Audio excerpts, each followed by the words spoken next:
All right, we are live, ladies and gentlemen. Welcome into the show. Welcome to the second live edition of the Die Hard MMA podcast. I've got my boys with me. We have got MMA Kelton and UFC Bro Picks. They're back this week to help me break down the next card. We've got Jacksonville coming up. I think our second event in Jacksonville this week, and we have no idea what the hashtag is because every fight is in the same damn place for like the next three events. But coming off of UFC 249, absolutely phenomenal night of fights. I want to give a shout out. I got a whole bunch of new followers on Twitter, over on YouTube, subscribers. Thank you very much. Do us a favor. Give all three of us a follow on Twitter. You can see our handles here. We've got at MMA Kelton, at UFC Bro Picks, and then I'm the Die Hard MMA podcast. Hit that thumbs up button. Share some love. Jump in the chat. We love to interact with you guys on this one. And I do have to give a quick shout out. Check out the boys over at goatcapitalsports.com. They handicap everything: baseball, basketball, football, all the good stuff that you're not going to get here. And actually, they had a pretty damn good night. They bet every single fight for UFC 249, and I want to say they went 7-2 or something like that. They had a pretty good result for having to bet every single fight on the card. So check my boys at Goat Capital Sports out. Tell them Clint sent you. You can find them on Twitter as well. First things first, we want to do a pretty quick recap of UFC 249 because it was just such a beast of a card. That was absolutely awesome from top to bottom. And Justin, what's up with you, man? We got the mask going. How you doing? Yeah, man, I'm not doing that good. I had a bad night last night, so I feel like I should wear this mask, kind of to pay for the bad night for at least 5 or 10 minutes. I feel like I'm in a sauna right now, man. I feel like I'm fucking Jacare Souza in the fucking cornerman right now, But, yeah, man, I'm doing good. How about you? Doing fantastic. It's, man, this week is an absolute dream. The fact that we're coming off of a hell of a night of fights like UFC 249, we get to hang out and chat, and we've got another fight coming up in like 2-3 days. And then another one just a couple of days after that. This is a absolute dream, man. Kelton, how you doing, buddy? I'm feeling great, man. Last night was so damn nice. It was so good to get the sport back in. Oh, yeah, I appreciate that, man. I did have a pretty good night. We'll talk about that in a little bit, but I just want to say we're in the midst of an epic comeback with the UFC right now. We had the card yesterday. We have this card in 3 days, and then we have a card in, what is it, on Friday or Saturday? Either way, it's 3 cards in a 7-day span. Amazing fights on every card. So pumped to be an MMA fan right now, man. It's a good time. It's a really good time. So let's go ahead and just run through the event. First fight of the night. So I said a couple times, I'm not sure if it was on with you guys or the other live stream that I did, but I said I expected some weird shit this week. I don't know. There was that air that, you know what, these big pay-per-view events, they never go the way you think they're going to, no matter how much research you do. And I think that's why I love mixed martial arts so much, is you just can't count anybody out. And freaking Sam Alvey almost broke my parlay. The minus 450 favorite Ryan Spann had to hang on by his teeth to get by that fight. And honestly, in round 3, I thought I was looking at Overeem Rosenstruik again, where I'm just screaming for him to back away. He kept getting tagged by Alvey, and I'm like, why are you engaging? Run the other direction. Did you guys have anything on that fight? I mean, I was surprised, dude. I mean, freaking Spann looked terrible, man. I take back what I said about him being a top 15 guy in the future. I don't.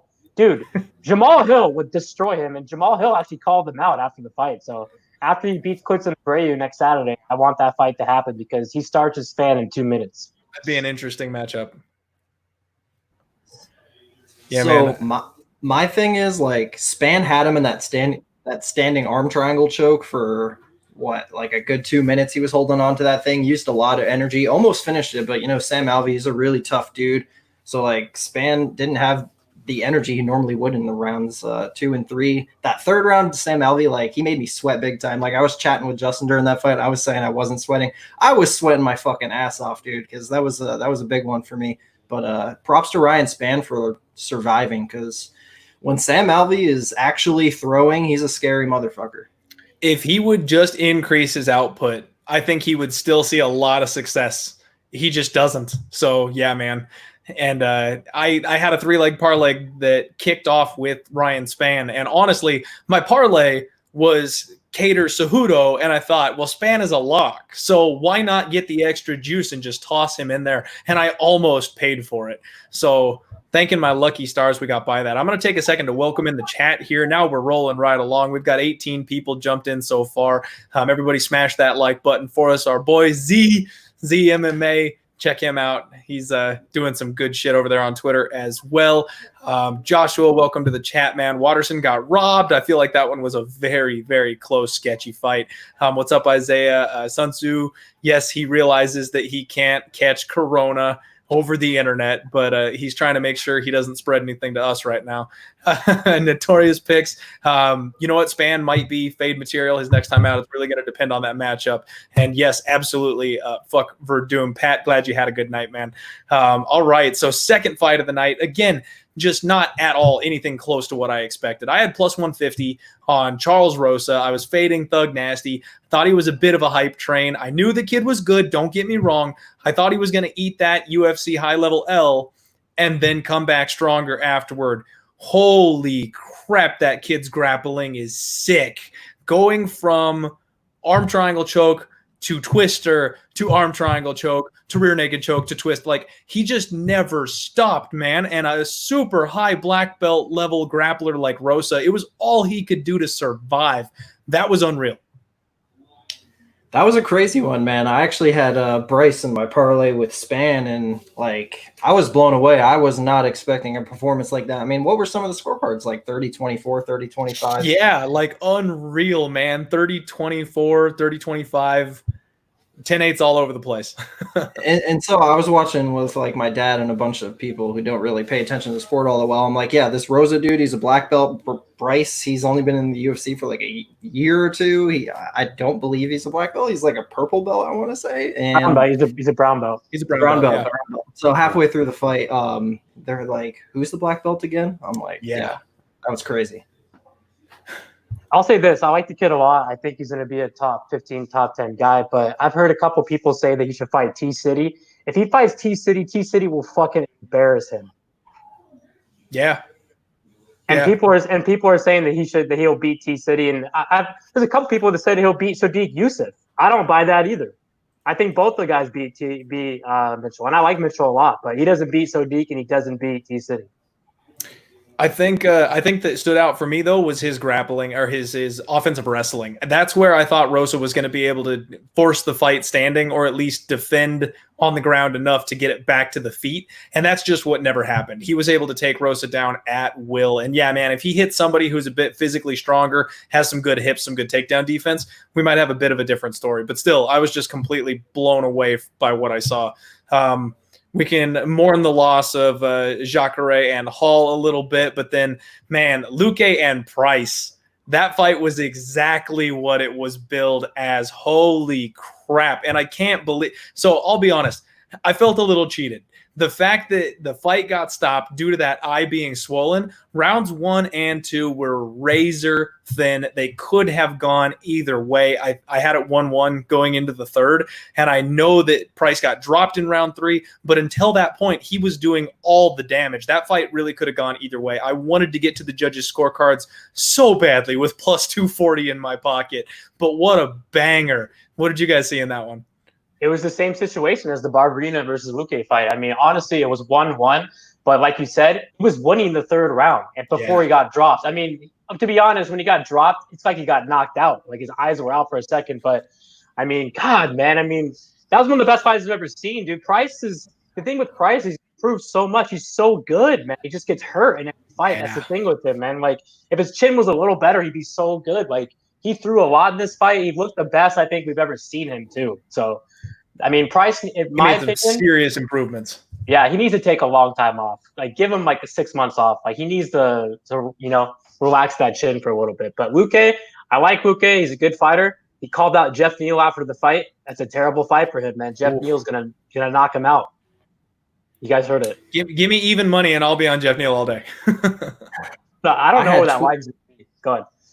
I had tweeted right after that fight that Vicente Luque's left hook is the stuff of legends. I mean, just picture perfect that shot. I believe, correct me if I'm wrong, he was the highest scorer on DraftKings that night, even outscored freaking Justin Gaethje, who it feels like that fight was like 300 strikes. Yeah. But yeah, big props to Luke, man. He's beaten Nico twice now. He bounced back from the loss from Wonder Boy. He's still somewhere between that 10 to 15 rank spot. So it's interesting to see who he'll get next. I mean, he's a great fighter, man. He has so much power. He's so technical on the feet, and he's so technical on the ground. Like, he's a tough fight for anybody. And I keep thinking that damage is going to accumulate and he's going to go down hard, and it just keeps not happening. So I just have to stop trying to fade Luque. We had Carla Esparza versus Michelle Waterson. I mean, to me, not a whole lot to say here. I was this close to betting Carla Esparza, and this is one where, so if you're in the chat and you're a sports bettor, you know exactly what I'm talking about. But if you're a casual or not much of a bettor, this is where we talk about value. Carla Esparza was minus 160 when I had the chance to pull the trigger. My brain, my read, everything told me Carla Esparza wins this fight, but I came to the conclusion that it was going to be a split decision, and that means you don't lay minus 150 or minus 160. If I had made that bet, it was a very bad bet the way the fight played out. You were this close to losing money, and you were laying chalk to get there. So very happy that I passed, even if I would have won in this particular instance. That's not a coin that you want to flip at juiced odds. How'd you guys see on this one? Because I know a lot of people are calling robbery. Yeah, so I bet Waterson. I had 2 units on her at plus 130. I felt like all 3 rounds were really close. Like the first round, I felt like Waterson like outstruck Carla for 4.5 minutes, and then she got taken down. Carla didn't really do anything with the takedown, so I slightly edged it for Waterson. I could see the argument for Carla. And then the next 2 rounds, Carla actually wasn't able to get a takedown. It was all on the feet. Now, props to Carla. I thought she boxed a little better than what I thought she would have. I think her striking's come a long way from like the Joanna Jędrzejczyk fight, so props to her. But no, man, I could see an argument for Waterson winning all 3 rounds. I did think she won, and it is what it is. I thought I had value on my plus 130. Definitely did, in my opinion. To be honest, shout out to Mo Scream. I was on his channel yesterday during that fight. Mo Scream's my boy. Doing a play-by-play, so I really wasn't paying attention. But so I mean, I think Carl won, but I don't know. Who knows? One more thing too. I forgot to mention that I lost on the Nico Price bet. I actually lost on all my bets. We'll be talking about that in a little bit. But yeah, I think Nico, like thing within so much value there, though, man. When he's so a dog, much value. Dude, there's a lot of value. I can't get mad about that bet. I played him at plus 255. He was winning the fight, so can't get mad at that. But about this fight, the Esparza Waterson, close fight. Like I mentioned before, we even did the podcast. It was going to be a split, and it wasn't split. So.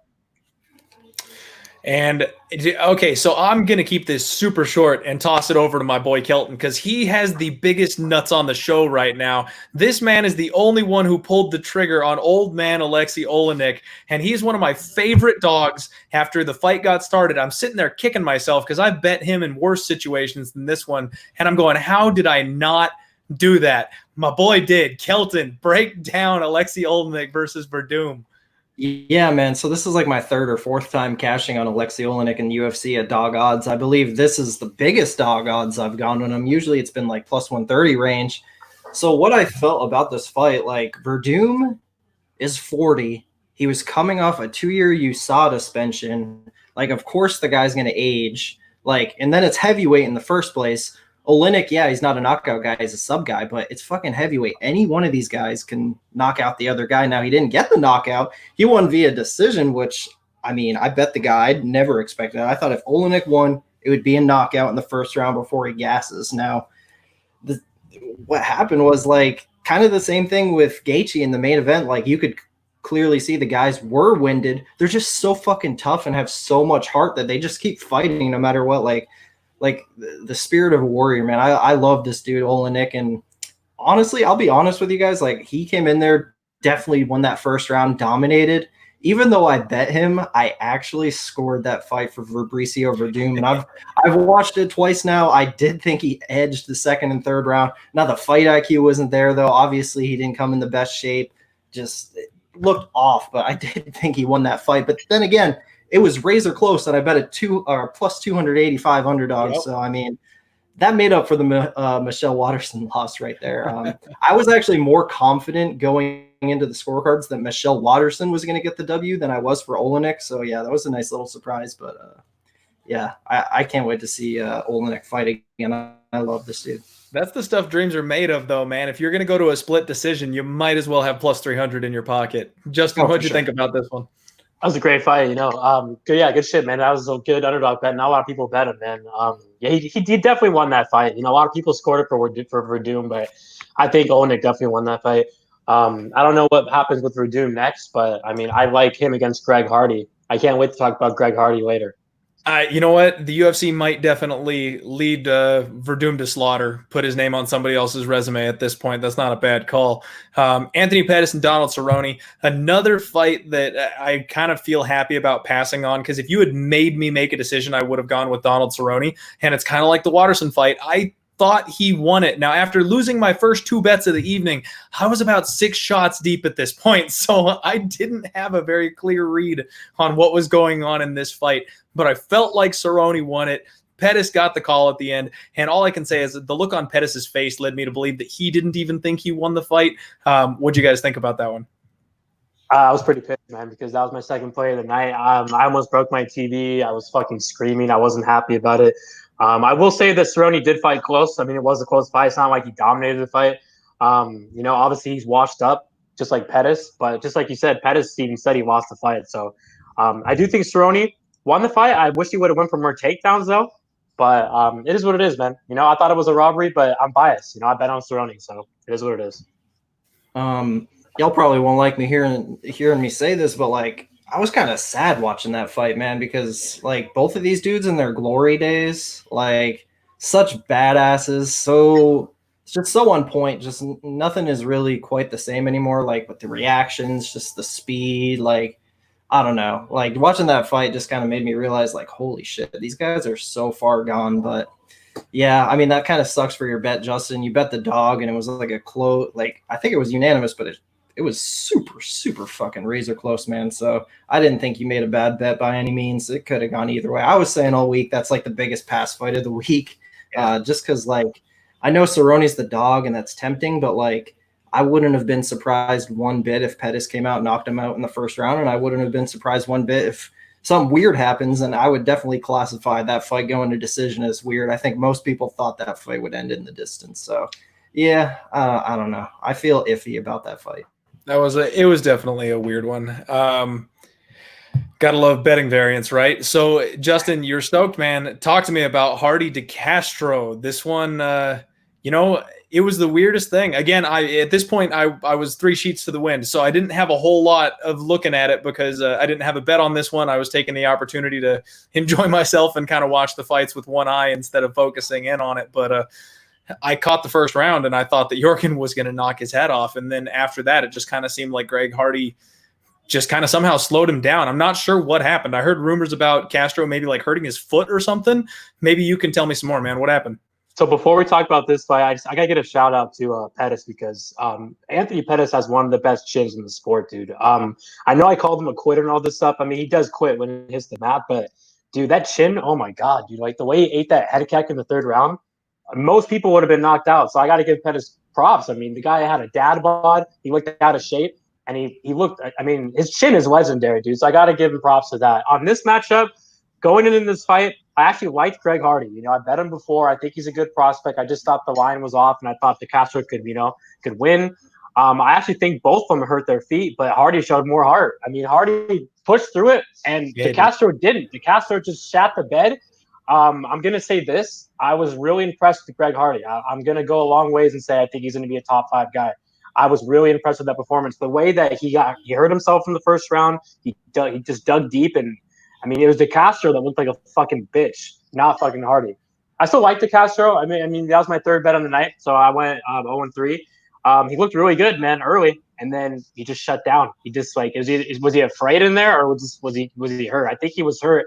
But the thing is, Greg Hardy was hurt too, and Greg Hardy dug deep. So I'm not going to say any excuses for de Castro. He just didn't want to fight.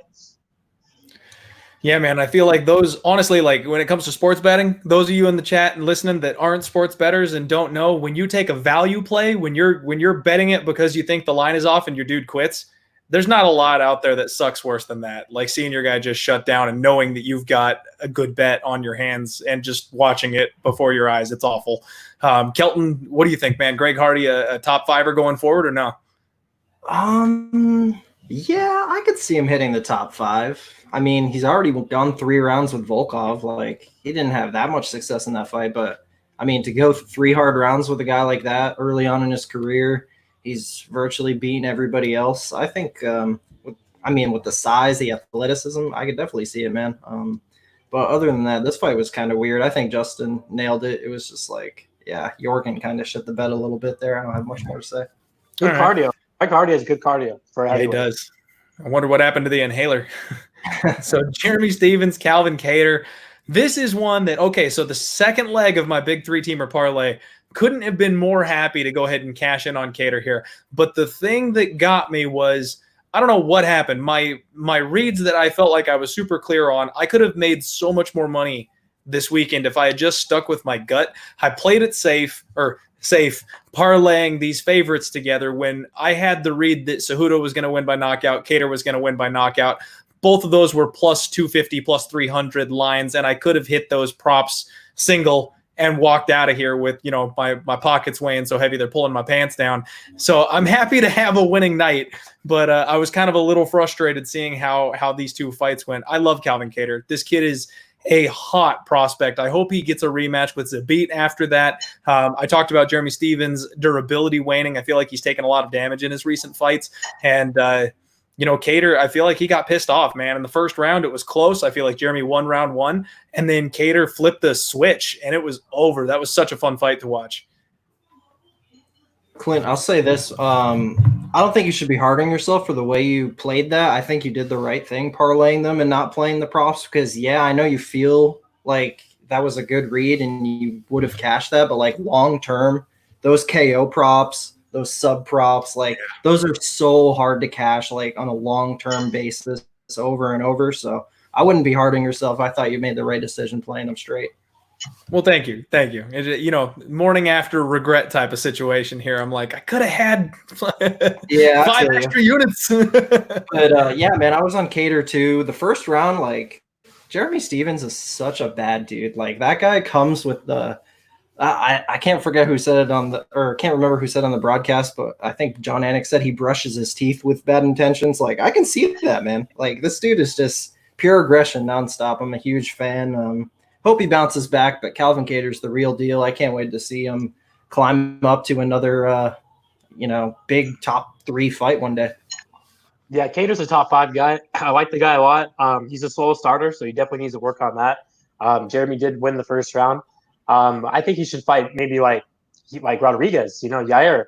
To be honest, a lot of people, man, think that Rodriguez is like not that good. I don't get it. I actually think Yair would beat Calvin Kattar, and I'm sure a lot of people would disagree, but I think Yair would beat Zabit too. I think Yair is going to go really far in the division.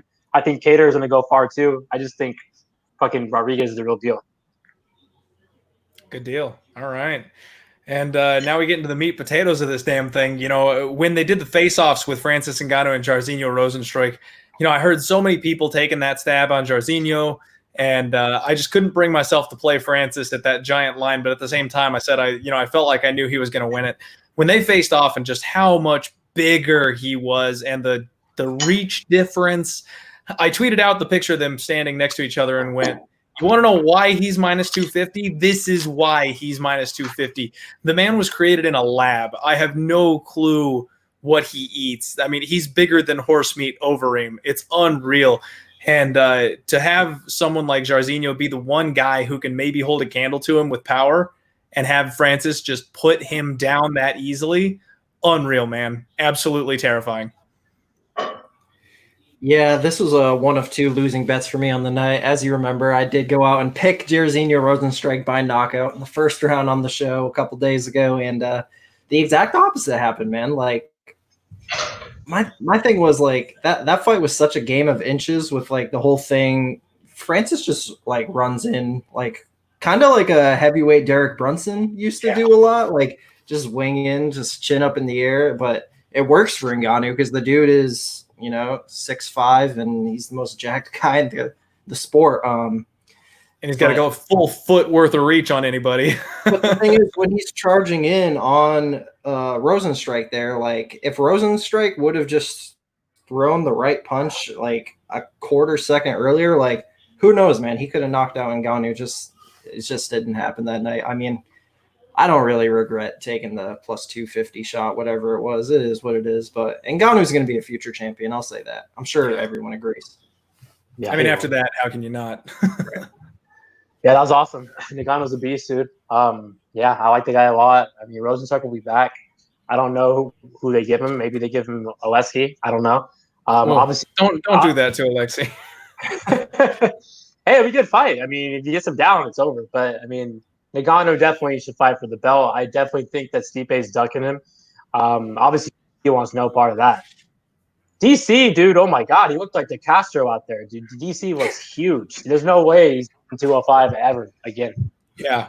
No, I think so. You know what? Just a minute on that. Freaking A, man. The look on DC's face. Have you seen that meme with him just like he wants no part of that. He wants no piece of that. And I don't think we're gonna get Stipe DC, man, because Stipe's got like an eye issue. He's got like a detached retina, and now with the COVID stuff going on, he can't get in the gym to train. So like, I think they're gonna strip him. I think they're gonna give Francis versus somebody. Should be DC, but there's no way in hell he's taking that fight. So I think we're probably gonna get Francis versus, I don't know. Are we gonna get the best guy?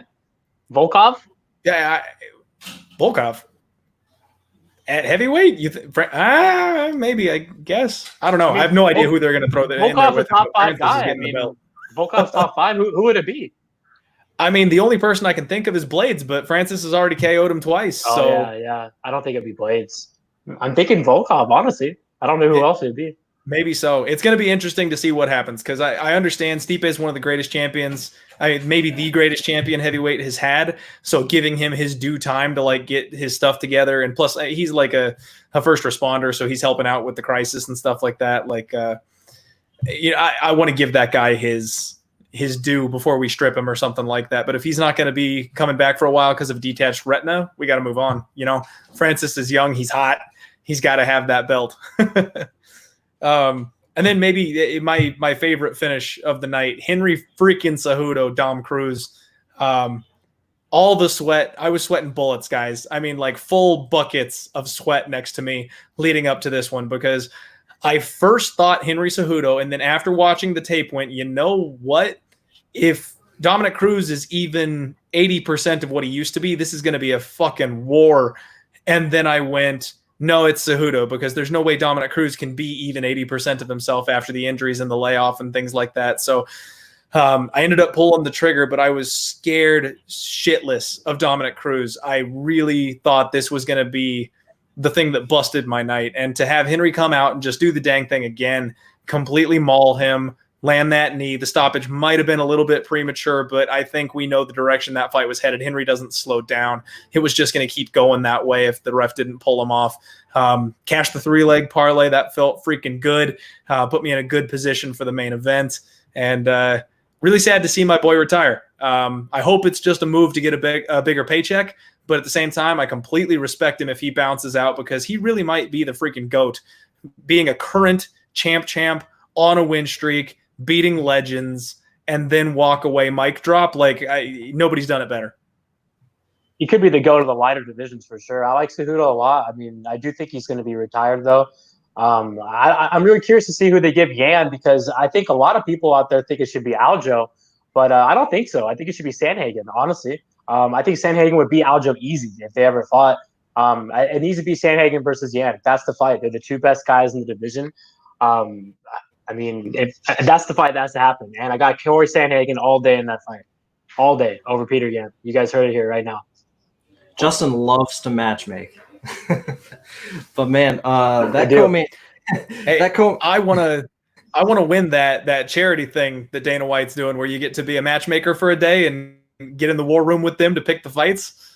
Ooh, I would love that opportunity. That's whoever gets that, they're lucky. But man, yeah, I cashed on. We almost had the same parlay. I had Cater and Cejudo for plus money. Dude, Cejudo looks so good, and again with like the adjustments, the leg kicks that we really haven't seen that much before. He threw him out. He looked like a leg kicking expert out there, man. The guy's just such a high level athlete, such a champion. Great way to go out. Like, he's definitely a Hall of Famer. He's definitely a legend, but like, I don't know if I'd put him as like a GOAT, even of like flyweight. I wouldn't put him as the flyweight GOAT. I still think that's Demetrius Johnson. The dude had 13 title defenses at bantamweight. I still think Dominic Cruz is the bantamweight GOAT. How many title defenses did he have? How long did he have that belt for? And that's no diss on Cejudo. I mean, like I just said, he's a Hall of Famer. Just is what it is. I think I mean, he's probably making the right move here because realistically, it's like, does he really want to keep making that cut down to 125 and fight guys like Davison? Does he really want to stay at 135 and fight killers like Corey and Peter Yan? Like, does he really want to do that? I think he's probably making a good choice. Like, the dude has unlimited potential. Like, there's going to be no shortage of things he's going to be able to do in life. So next chapter for him, props to him. Thanks for all the cashes. I've been on him his last 3 fights. It's yeah, he's one of my all-time favorites, man. And that's where, man, I wanted that plus 275 on Cejudo by KO. I've made that bet the last 2 fights in a row, and it's cashed both times. And I almost just, threw my read out the window and went, look, I'm going to bet this prop until it doesn't cash. The fact that he might retire and I might have missed that last window, I'm like, main event time. One more thing I want to say. Yeah, what's up? Yeah, I thought Cruz looked good, man. I didn't think he looked like a guy that was off for 3.5 years. Like, I thought he looked pretty fluid in there. And I actually think he can win a lot of UFC fights. Let's see Dominic Cruz versus Jose Aldo at 135. That'd be fun. I mean, he did not look bad. So I'm with you there. I think he could pick it back up. And if he really wanted to, he could probably fight again. I don't know where his body's at. This may have been a one and done because he had a chance at the strap. But if he's healthy, I would love to have Dominic Cruz back. That'd be something. So we go to the main event. And who would have thought this fight would have got to round 5? I mean, I definitely didn't think it was going to be over quick. I didn't think it was going to be over early, but I was thinking round 3. You know what I mean? Round 2, round 3 finish by either guy. Maybe round 4. That's when Tony would turn it on and snap that neck up. But round 5, even cutting weight like 2 weeks back to back, how did Tony withstand the amount of punishment that Gaethje put on him? Just absolutely unreal. I mean, I was loving life at this point because cashing my the parlay, the 3-leg parlay I had, basically had me free rolling the main event. If Gaethje didn't pull it off, I break even on the night. If Gaethje wins, I've got a damn good night to go home with. So I was in a great spot and couldn't have been happier watching this performance. Absolutely phenomenal. And I hope the UFC, I hope I'm wrong, because I've already been well documented on record saying that Conor McGregor's going to get the next crack at Khabib. I hope I'm wrong because I would love to see Gaethje Khabib. Dude, it's almost like that fight defied the laws of MMA. Like, it's so crazy, man, because, like, yeah, I took the shot on Justin Gaethje plus 160. And, dude, as soon as that second round ended, I'm like, shit, I think I'm just going to go ahead and mark this one a loss. But the third round was arguably one of his best rounds. Like, those were his best rounds, like 3 through 5, like 100%. Like, and like I was saying earlier with Olenek, like, Gaethje does not have the best gas tank, and that was pretty clear. Like, dude was breathing so heavy in round 2, and he just kept fighting, man. Like, the dude is so damn tough. Like, I can't even imagine how tired he was after that fight, man. Such a war, such a great fight. And yeah, I don't know how Tony's chin held up, dude. Just the way that Gaethje has been cracking everybody. I've seen Tony get dropped in the past so many times. Like, I don't even think Gaethje dropped him, right? Not until, like, he stumbled. He never went down. Yeah. And a lot of people already forgot about how Tony dropped Gaethje. I think that was at, like, the end of the second round. That was another reason I was a little worried there. I'm like, oh, shit, Tony is starting to take over. But at the end of round 2, I thought Gaethje had blown his wad, and it was going to be a landslide the other way. I was all prepped and ready for that loss, man. If anybody in the comments knows what the live betting odds for that fight were after round 2, definitely let me know, because, like, obviously I was way too invested in the fight to check, but curious about that. But yeah, man, I can't, like, say enough how masterful of a performance that was by Justin Gaethje. The dude's like a 20-something fight veteran, and he's still getting better every single fight. I mean, I've been saying if anyone's going to beat Khabib, it will be this guy. Now, I'm not saying I will pick him over Khabib. I'm actually pretty, like, strong on Khabib in that spot, but that's the fight to make. Clearly, he's the interim champ. It's going to happen. It sucks that Tony and Khabib's not going to happen, but sometimes you got to sacrifice things for other things. Yeah, I'm actually a big fan of both of them. I picked Tony Ferguson to win.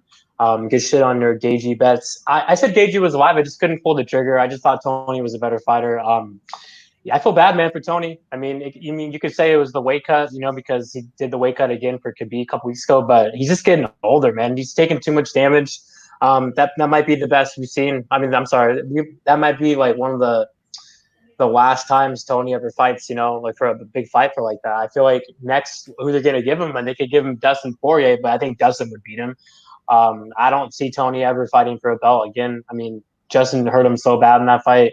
He took a lot of years off his career, so I feel bad. But Tony's still a legend, man. He's still, gonna be. Is he a Hall of Famer? It's a good question. I don't know about that, but Gaethje's a beast, bro. Gaethje could be for sure. I want that fight to happen really bad.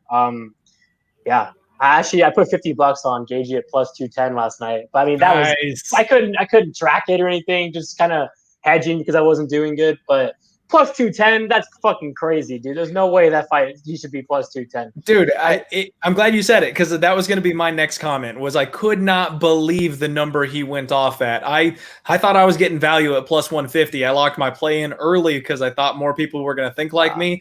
I knew it was going to get around plus 160 before fight time, but plus 200, like.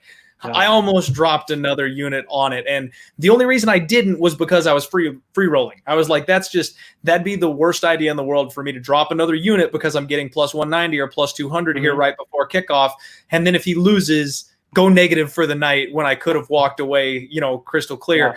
So that's the only reason I didn't drop extra money on it. But I'm so pissed off because damn, plus 210, like, congratulations, man. I'm glad you hit that I know it's not tracked, but to, save your night on a personal level, that's fantastic. It doesn't mean anything, but it was fun. I still think Tony could beat most of the guys in the division, but honestly, bro, I saw someone in the chat say that he should fight the Bronx.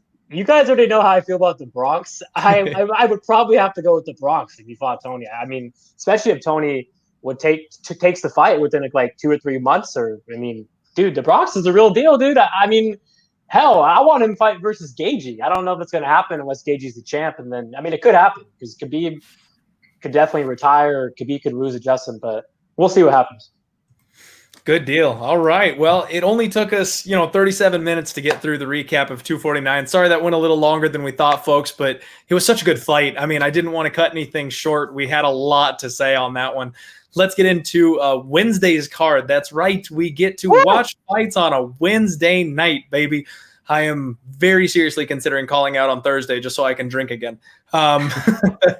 We're kicking the night off, and I'm going to keep this one super short and simple. Chase Sherman versus Ike Villanueva. This is a padding fight. Neither of these guys belong in the UFC. Chase Sherman got to the UFC, got wrecked, and then got disposed of. And Ike isn't even a heavyweight. He's a 205er. Both guys get the call. They're looking for that paycheck. I can't blame them. Shoot your shot while you got it. I think this is chase or pass simply because he's the legitimately bigger guy. He's the only guy with UFC experience. But these guys are going to bang. One of them is going to fall down. It's going to be sloppy, and neither of these guys are going to be around in the UFC for long. Kelton, what do you think?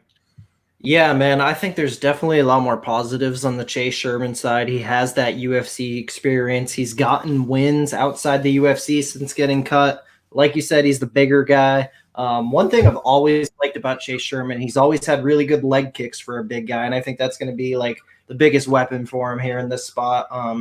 But then again, don't really want to lay minus 150 on a guy like Chase Sherman because of the holes in his game. He leaves himself to be hit quite a lot, and it seems like that's what this guy likes to do. He wants to go in there, get on the inside, and knock this guy out. And I can't say I'd be really surprised at all if he came in here and knocked out Chase Sherman just because of the quality fighter Chase Sherman is. But exactly.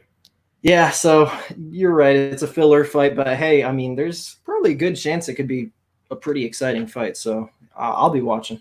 If they give me a decent under 1.5, maybe I'll throw a couple shekels on it. Justin, what do you think here? I got the dog here, man, all day. No way. I'm not confident in playing it though, but yeah, I got Villanova, man. Sherman's a bum. I don't think the guy's good at all. He's tough, but I mean, he's taking so much damage. The guy's losing in fucking bare knuckle. I mean, he lost his last fight. The guy lost to Justin Ledet. You guys already know how I feel about Ledet. I used to like the guy. dude's a vegan. The dude fucking sucks now. I mean, Waddell went out there and fucking dominated him. I mean, the thing in this fight is that Villanova is going to be undersized, just like Waddell was too. And Villanova is going to be way faster than him. He hits way harder than Sherman, I feel like. His boxing's way better than Sherman's too. Sherman just has weight kicks. That's it. Obviously Villanova, he's 16-9. He doesn't have the best record, but a lot of those fights were, at 185, 205, and he's on a 4-fight winning streak, dude. So I mean, the fight with Coulter too. I mean, he did what he had to do. He got the job out of there in the first round. I don't think Sherman's good at all. I don't think either of these guys are good, but I got to go with the dog. It's going to be a sloppy fight, and I got the guy that has the better boxing, and he's going to push the pace. And Sherman just gets backed up too much for my liking, and he's a zombie, dude. He's tough, but yeah, I don't like it. So I got Villanova by KO. So now I'll be completely honest here. This is the fight that I basically drew a line through. When I was doing my research, I went, don't waste your time studying this. We're doing the show quick. We're doing the show early because of everything else going on this week. The second event, I've got 2 podcasts to get through. So I didn't really dig too far into this one. I totally forgot about Chase Sherman doing the bare knuckle boxing. It's not even listed on his record that he got knocked out in bare knuckle in his last fight by Justin Ledet. So and he had a draw. He had a draw a couple fights ago too. I mean, the guy's fucking losing the fucking bumps. See, and that's what I'm saying. Like, that's the kind of thing where I'm going, oh shit. Like, maybe I might have. I'm so happy you're on the show, man, because I'm going to look into that. Are you actually going to be betting Villanueva, or is this just like a pick? We got to make a pick. I can't bet him. I can't bet him. All right. I can't do it, but I'm picking him to win. I'm going to take a closer look at that one though. He's got a 4-fight winning streak, dude. So he's definitely been improving. Well, and kind of like we were talking about, man, these guys are going to sling leather. That's all they do. Both these guys are going to punch, and somebody is eventually going to fall. And if one guy is taking damage in his last couple fights, bare knuckle, I'm pretty sure that gives a slight edge to the other guy. Yeah. Hold on, I got to answer a question quick. So Brandon K says, shout out to him. He's has a good YouTube channel. He says that Villanova's taking the fight 2 weeks notice up. Oh, okay, never mind. I thought you said 2 weight classes. I was about to call your ass out. I thought you were saying he was a middleweight. He has fought at middleweight in the past, but I mean, his last fight was a 205. And never mind. I thought you were talking about middleweight. I was about to fucking call you out. But yeah, he is taking it on short notice. But come on, dude. I mean, at this point, it's really hard to pick Chase Sherman against anybody. I mean, Sun Tzu's talking about paying for college betting against Chase. So if there's a guy you're going to take a short notice fight against, it's going to be Chase. So the next fight of the night is one that I actually really love. This card isn't fantastic top to bottom, but there's a couple of nuggets in here. And we've got Hunter Azur taking on Brian Kelleher. And we turned off the cameras last week and had kind of a little chat just amongst the boys. And we talked about this one briefly. And right away, I was very much leaning towards Brian Boom Kelleher. I cashed in on him as a dog his last time out against who did he fight? He kind of saved his career against Ode Osborne. Everybody and their mom was on Ode Osborne. I was on Ode Osborne.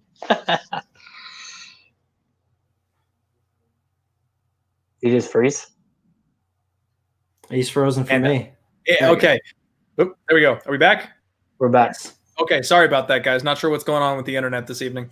So I cashed in on Kelleher. He kind of saved his career with the UFC there on that one. He's got a slick guillotine. That's his best weapon. He's solid on the ground. It looks like he's got some improved wrestling. His boxing is tight. He's fast, but he's going to be much, much smaller in this fight. He's going to be at a reach disadvantage, and honestly, just stylistically, I think it matches up terrible for him. Hunter comes from the MMA lab, and now he's training out of Fight Ready, which, as you guys know, my favorite gym in the world. I didn't even realize that until Justin pointed that out to me last week, so I appreciate you pointing me in the right direction here, man.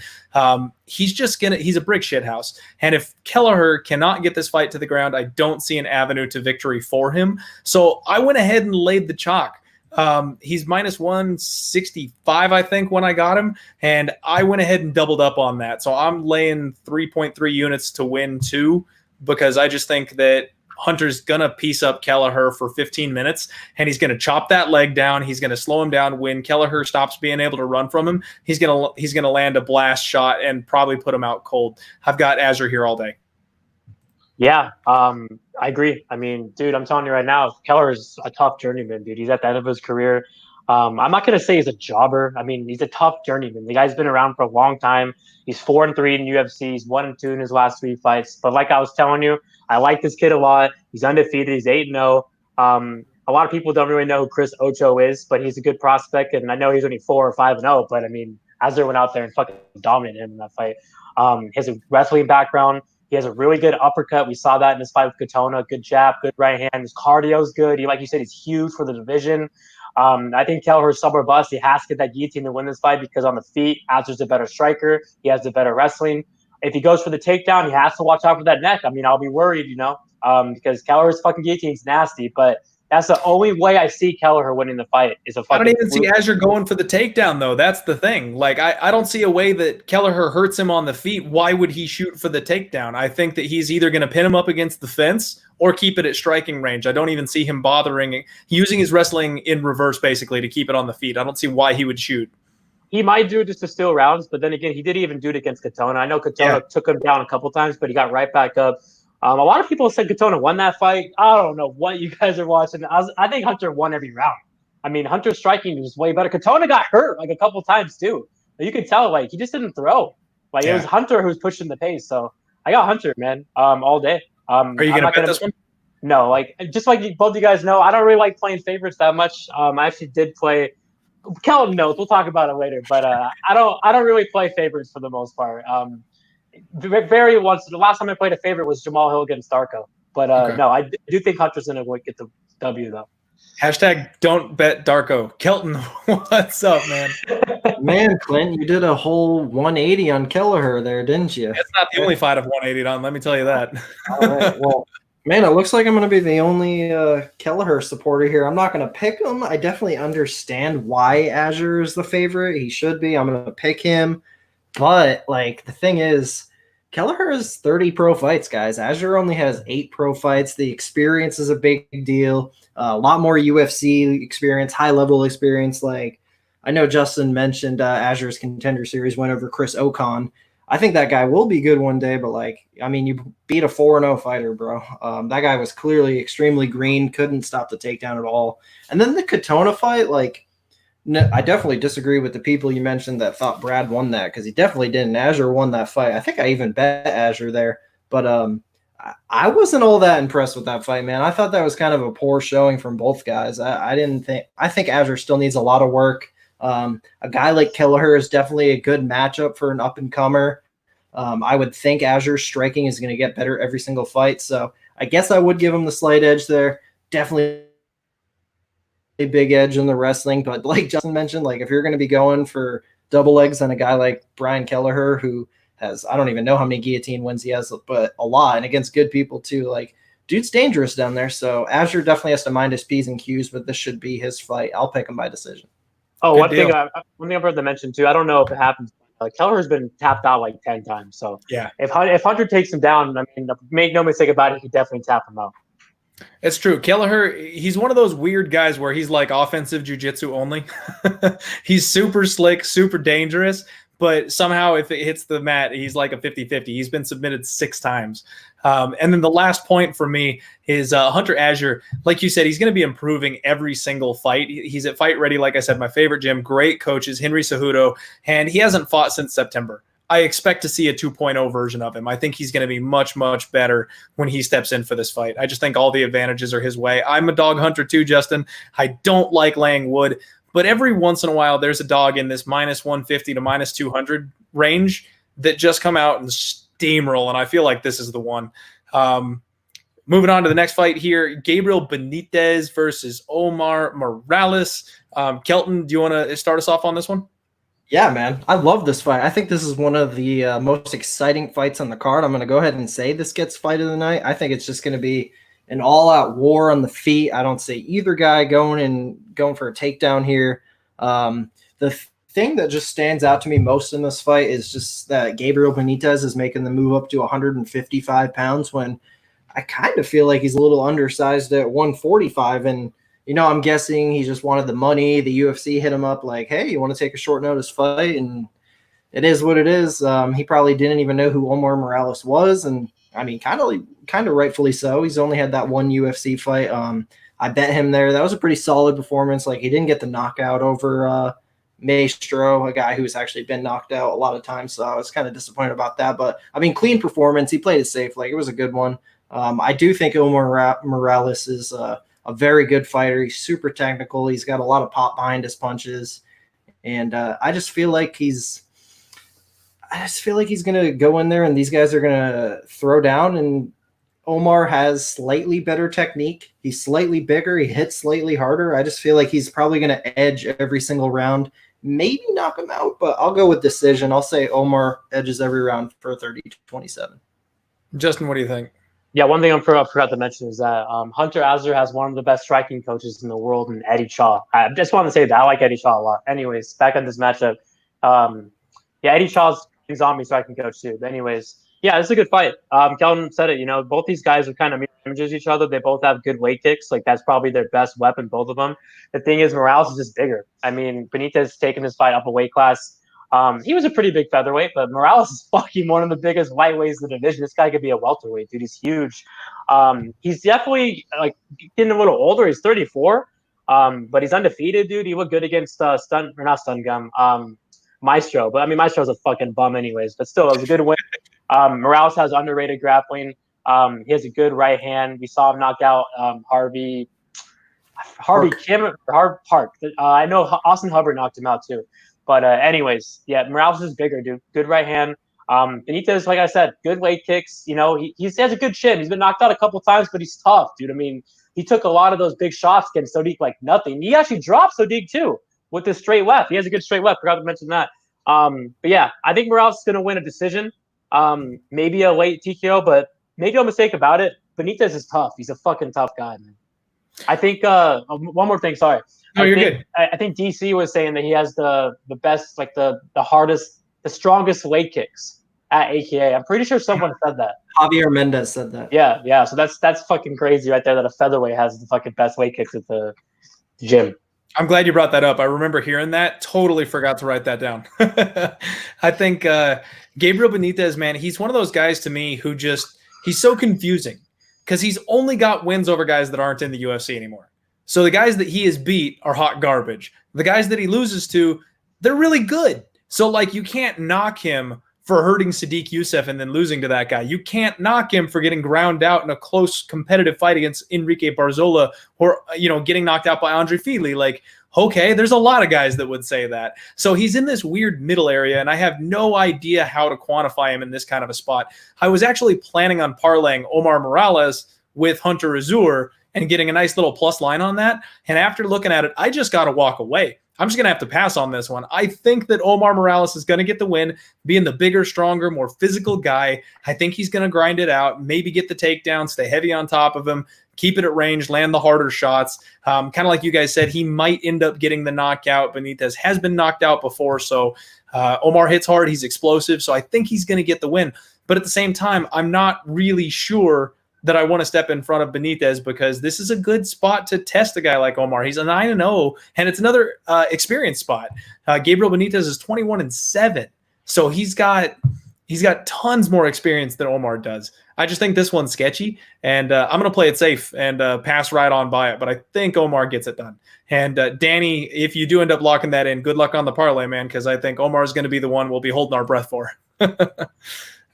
Next fight, like I said, some of these fights tonight are going to be hot garbage. So Jara Eubanks takes on Sarah Moras. I mean, a literal 500 fighter versus an almost 500 fighter. And the 500 fighter is the one who's a minus 300 favorite at this point. Justin, say as much or as little as you want, man. Yeah, honestly, there's no way in hell that you guys can play Sarge Juice. I mean, I think she's going to get the win, but you can't play her. I don't care if she was minus 150. You don't trust. I can't trust her, dude. After her performance last fight against Betch, I mean, oh my god, dude, this girl's cardio is fucking terrible, dude. That's one thing I'm gonna say.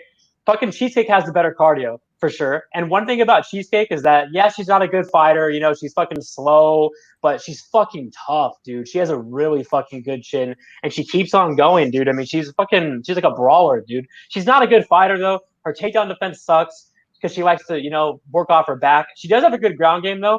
But I do think that Sarge has the better grappling. I think Sarge has the better striking. But you can't play Sarge here. You can't do it. I mean, it's dog or pass. I'm going to pick Sarge just because I think she's the better fighter. But this girl's gas tank is so fucking bad. I feel like she could definitely win the first round, and then it's going to get hairy because Cheesecake will be there in the third round. I don't see her finishing Cheesecake. Who the hell has finished Cheesecake? Besides Juliana Pena. Okay, besides her on, wasn't that Tough? Yeah. And then fucking Macy Chasson fucking finished her too. But Cheesecake got fucking, didn't she sweep her? Or she took her down? She took her down and like had a couple of moments in that fight. But I mean, Chason's a pretty big girl. But yeah, I got Sarge here, but you can't play her. You can't do it. She's a fucking huge pass. Do you remember when they almost gave Sarge a title shot? Oh my god, dude. Kelton, what do you got here, man? Oh man, I'm gonna be a little easier on Ciara Eubanks than Justin was. It's funny you joked about minus 150, dude. If Ciara Eubanks was minus 150 in this spot, I'm fucking betting that shit all day long. You kidding me? I think this is actually like an amazing bounce back spot for her. And dude, I was high on Ciara Eubanks, and it's just like, because I mean, you look at her record, like she came in, started strong in the UFC, 2-0 over Roxanne Modafferi. That's a good win, all things considered, how she's been doing. That looks good. yeah. Dude, even the Aspen Ladd fight, their second fight in the UFC, like I stand behind that. That's like one of the best women's fights ever. Like those girls went in there and freaking slugged, man. And even on the ground, it was good. I think Ciara actually has made some improvements in her stand-up. Like, so you look at the last fight, Betch Kelleher, like she started off really strong, dominated that first round, and definitely gassed. But the thing is here, like this is such a different fight than Betch Kelleher. Betch Kelleher is a girl that's actually like fought top 5 girls like Ronda Rousey, like Holly Holm, that's been around for a long time, actually ranked. Sarah Moras is none of that. She's not a very good fighter, man. Like her best and really only good attribute is her BJJ, her sub snatching ability. Like she's pulled out some really nice subs before, but Ciara Eubanks is a really high level BJJ player, and I don't think Sarah Moras is going to pull out some shit like that, man. So I think the odds are absolutely justified. They could even be even steeper, in my opinion. I think Ciara dominates on the feet. I think if it hits the mat, she's going to dominate there. I like her wherever this fight goes, but like Justin said, you can't really play her at this price. So it's a pass. If anything, like she's only 9,200 on DraftKings. Normally, like if you're minus 350, you're like in the 9,500 range. So I actually think there's a little bit of value in Ciara Eubanks and DraftKings, if anything. But betting wise, it's a pass. You know, in DraftKings, you're probably right because she probably chains takedowns and then maybe even finishes Sarah. So that might not be a bad look. But honestly, I'm with Justin here on this one. I made the mistake of parlaying Ciara Eubanks in her last fight. I do think that she beat Betch. I think that was a bad decision. But it was close. It was too close. I can't even say it was a robbery. Like it was so close that I could see the point of view saying that Betch Kelleher won that fight. So you can't do it. You can't trust her. She gasses out at the very beginning of round 2 every single fight. And Cheesecake doesn't stop, man. She's going to have a better gas tank. And you talked about her not being able to snatch a submission. Well, a lot of things can happen to a tired Ciara Eubanks in round 3. So that's how I see this fight going. I think Ciara wins round 1 dominantly. And if she doesn't get the finish, round 2, she probably wins and it gets hairy at about the 4-minute mark. And then round 3, it's going to be all Cheesecake and Sarge is just going to be fighting for survival if she doesn't get finished. You're not going to be safe or happy or content on either side of this bet. Because if you take Cheesecake as a dog, you're praying she makes it to round 3 and then has enough gas to turn it up. If you lay the wood with Sarge, you're going to be crying when she gasses out at the end of round 2. Steer clear away from it, folks. Moving on to Michael Johnson versus Thiago Moises, another really interesting fight in my opinion. Michael Johnson is maybe one of the weirdest fighters in the UFC for me. He's terrible. If you look at his record, it's just god-awful. And he's not even 500. He's below 500. But he has a knockout over freaking Dustin Poirier mixed there in the middle. I mean, the guy's speed and pop on his punches is something else. And he's coming back up to 155 for this one. He lost his power, I feel like, when he dropped down to 145. So I'm very curious to see if it comes back with him when he transitions up or if he's done permanent damage to himself hopping weight classes like that and he just doesn't have it anymore. Thiago Moises, this dude I had really high expectations for, and I know my boy Rockstar Z has a soft spot here for Thiago as well. He's got the skill set. You know what I mean? He's got all the pieces. I feel like he should be a lot better than he is. Maybe he's that guy that is a rock star in the gym and then just can't put it together under the bright lights. I'm not sure. He's got a heavy kicking game. He's slick on the ground with his Brazilian jiu-jitsu, but I don't know that he can out-wrestle Michael Johnson. So if this thing is contended on the feet, I think Johnson's going to be the faster, more athletic guy. And he actually spends a lot of his time at kicking range and then blitzes in, closes the distance, and roughs people up with his hands. And that's something that Thiago has struggled with in his UFC fights so far, is heavy boxing attacks and the jab. If you pepper this guy with a jab, he has a real hard time with it. He has trouble moving backwards as well. So kicking, moving back, he can't do it. If Johnson can come in and keep him on the back foot, I think Johnson's got an outside shot to win this fight. I can't trust him. I'm not going to bet it, but I really feel like Johnson's got this one in the bag. I'll bounce back to you, Kelton, on this one. What do you feel like? Oh, man. Well, I have a rule, and my rule is just never bet on Michael Johnson fights. Yep. Either way, either side, because, like, the thing with this guy is, like, he has so many good wins on his record, like Tony Ferguson, Dustin Poirier, Edson Barboza. You can even throw Andre Fili in there. Spot them all. Even back in the day, Gleison Tebow, bad motherfucker, Joe Lozon, more in his prime. Like, Michael Johnson has some amazing wins, man. But then the thing is, he has losses against Reza Madadi, Miles Jury, Darren Elkins, Stevie Ray was the last one. Like, oh my gosh, dude. But the thing is, like, I know he's on a 2-fight losing streak right now. It looks really bad that he dropped that decision to Stevie Ray, especially the fact that he got outstruck in that fight. Like, the striking stats will show you Stevie Ray outstruck him. But the thing is, a lot of the time he bounces back after these weird, shitty losses. Like, after the Reza Madadi fight, he bounced back 1-4 straight, including a win over Edson Barboza. After the Darren Elkins fight, he bounced back and beat Andre Fili. Yeah, man, like, you just never know what to get with this guy. But I went in, I dig into some tape, and I actually kind of like what I see from Thiago Moises. I don't think there's any shame in losing to the guys he's lost to in the UFC, and Beneil Dariush and Damir Ismagulov. Agreed. I kind of feel like I don't think Michael Johnson brings what those guys bring. Like, he doesn't have the grappling of Beneil Dariush. He's not the real super long, rangy, mysterious Damir Ismagulov. I'm super high on that. Mysterious. I love that. Yeah, he is. He's a super quiet, stoic guy. Nobody really knows who he is yet, but I feel like one day he's gonna, like, really crack in there to the top. He's a great fighter. But I mean, this is a tough fight to call, man. I feel like the real pick'em odds that it's at right now, I feel like that's justified. If I was going to go any way on this fight and break my rule, if Thiago Moises hits decent dog money, I guess that's a solid bet, but we'll see how I feel about it in a couple days or so. I guess pick-wise right now, I'm going to go with Thiago Moises. I'll say split 29-28. Good deal. Justin?